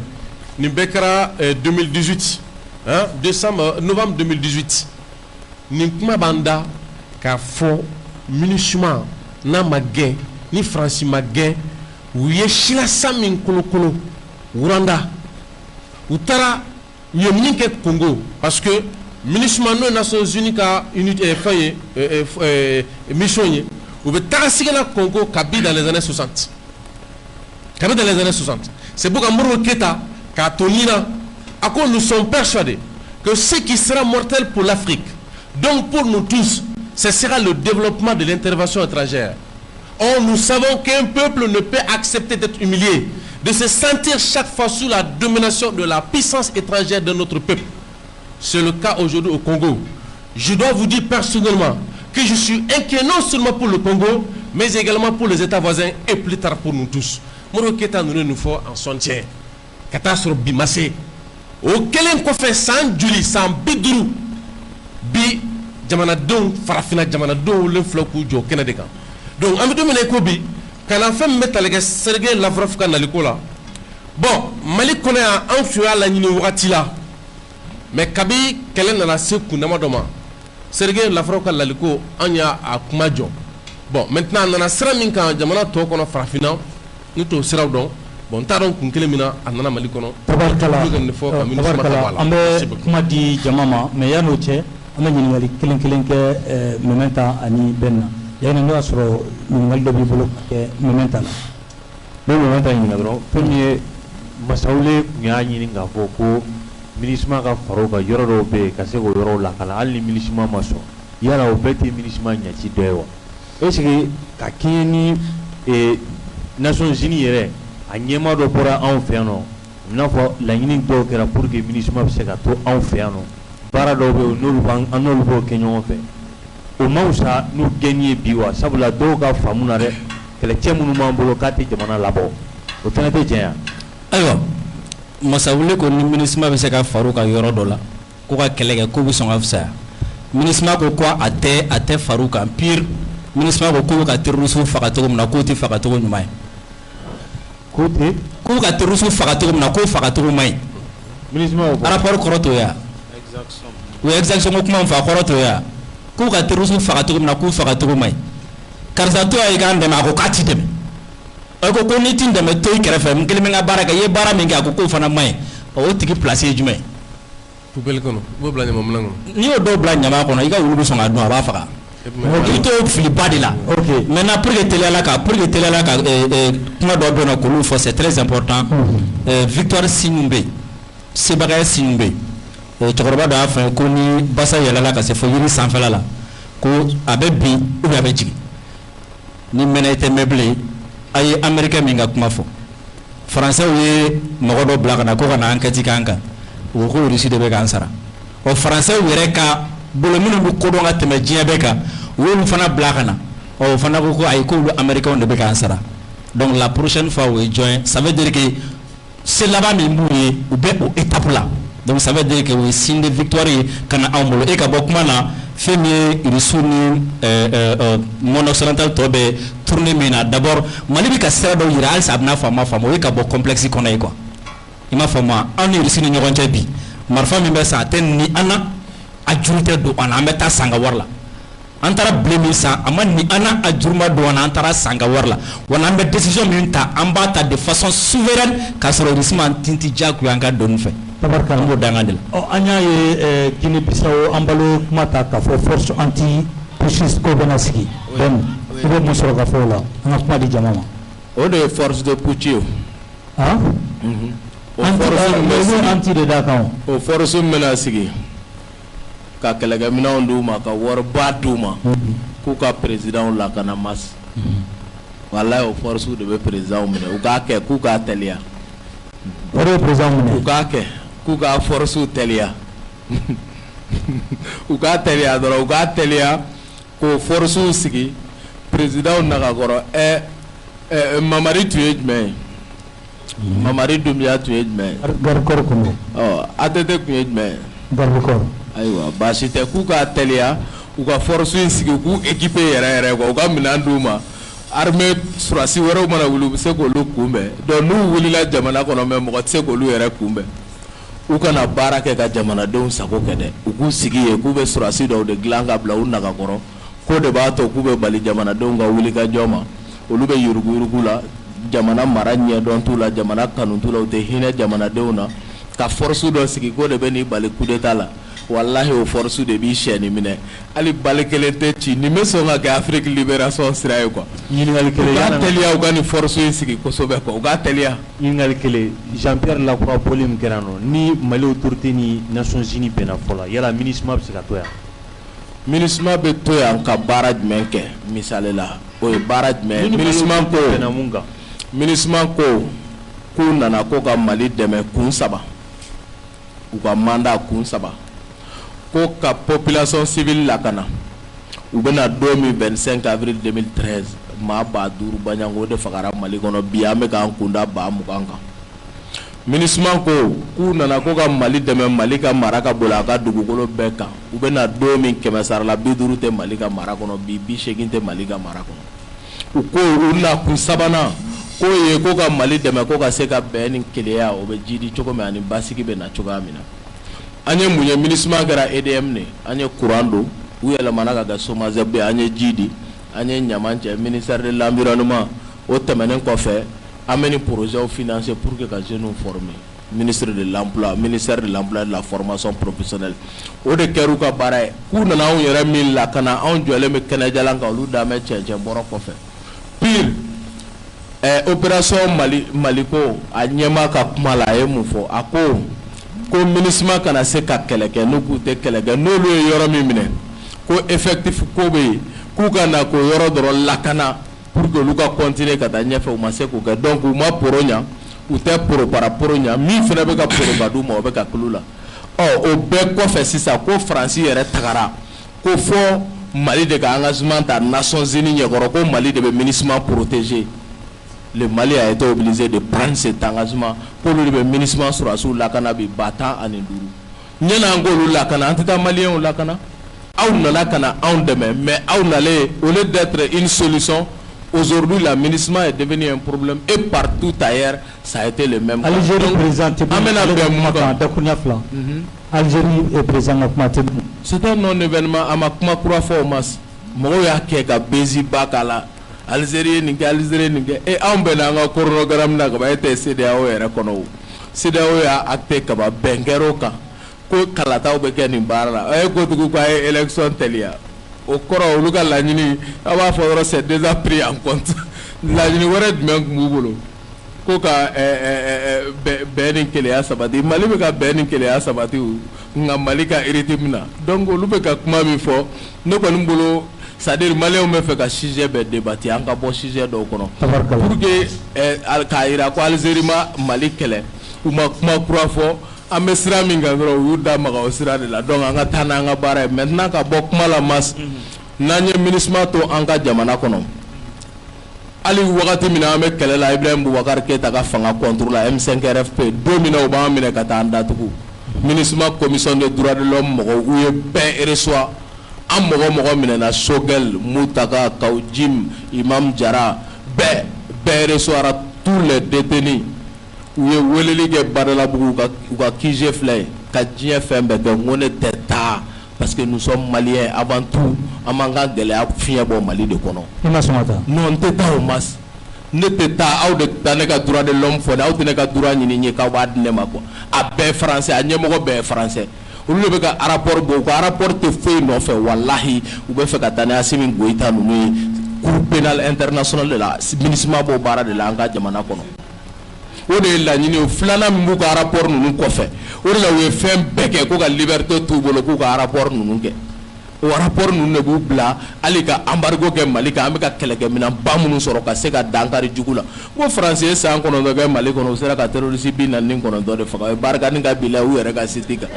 san kono docteur mais donc la ambe keme sabani ko fagala parce que subhana mansu mamulo pankuru keleke mina mamulo be dan sigi kan garado an ka woloma siri tabagaw sena an kana se ko baaraw ke mas aman sigi ko laja am tami et plus tard we minke Côte d'Ivoire ou bena alu dado an ka kalata ko la fo France jonga sigi Mali kuna ko ka participation active de l'administration au processus électoral pour que ka France sako sigi nous ma se ka transition contrôler ou ka segin kana wallahi donda kelen pe mi be jugu bolo bi ka nyesa ka jamana ma ça s'appelle la MINUSMA o doro ne ti an ka nga ni accord d'Alger ma we MINUSMA se ka ta non accord d'Alger est devenu Kadikou hein oui accord d'Alger zone dara accord d'Alger la doni fokabla nyamamina kono kata anti fe mogo dugu Mali fan bɛɛ ni hɛrɛ ka kan. ben donc ngo sigi dɔ kɛra. awɔ sa ala sonne à gauche frappé à droite gouvernement n'a ka fɛɛrɛ tɛ wa anw tun bɛ ka bɔ don min ko bargane de gaz gouvernement tun t'a ka fɛɛrɛ kɔnɔ wa a ma laban bargane de gaz la wa mais i ye yiri bolo kana n'i m'a dili bɔ a bɛ bolo kura nugu. ok bi a bɛ wajibiya an kan de ka MINUSMA in de gɛn u bɛ ka don manipulation min kɔnɔ mas fo an k'an da don o la. tabarikala MINUSMA mana yan baara dilaw. ko ma 4,500 be baara la olu bolo ko yɛrɛ wolo be ka wuli ko an tɛ ka jɔrɔ o denbayatigi 4,500 da balo la mas an bɛ ka peuple ka laɲini de kɛ maa 23,000 wa sini maliyɛn miliyɔn joli bɛna bange o bɛɛ ka hɛrɛ o de bɛ ka jalalatigɛ bi mɔgɔ 4,000 kɔ kɔrɔ mɔgɔ dɔw y'an wele wallahi u bɛ baara kɛ MINUSMA kɔnɔ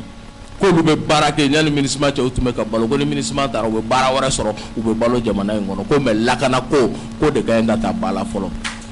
mɔgɔ dɔ fana bɛ MINUSMA kɔnɔ a ko ne ma ko a ka sara ye 1,800,000 1,800,000 o bɛ bɛn joli ma 1,200,000 wallahi billahi a ye 20,000 ci ne ma ko an k'o kɛ an ka sini bɔli jisɔngɔ ye mas il travaille à la MINUSMA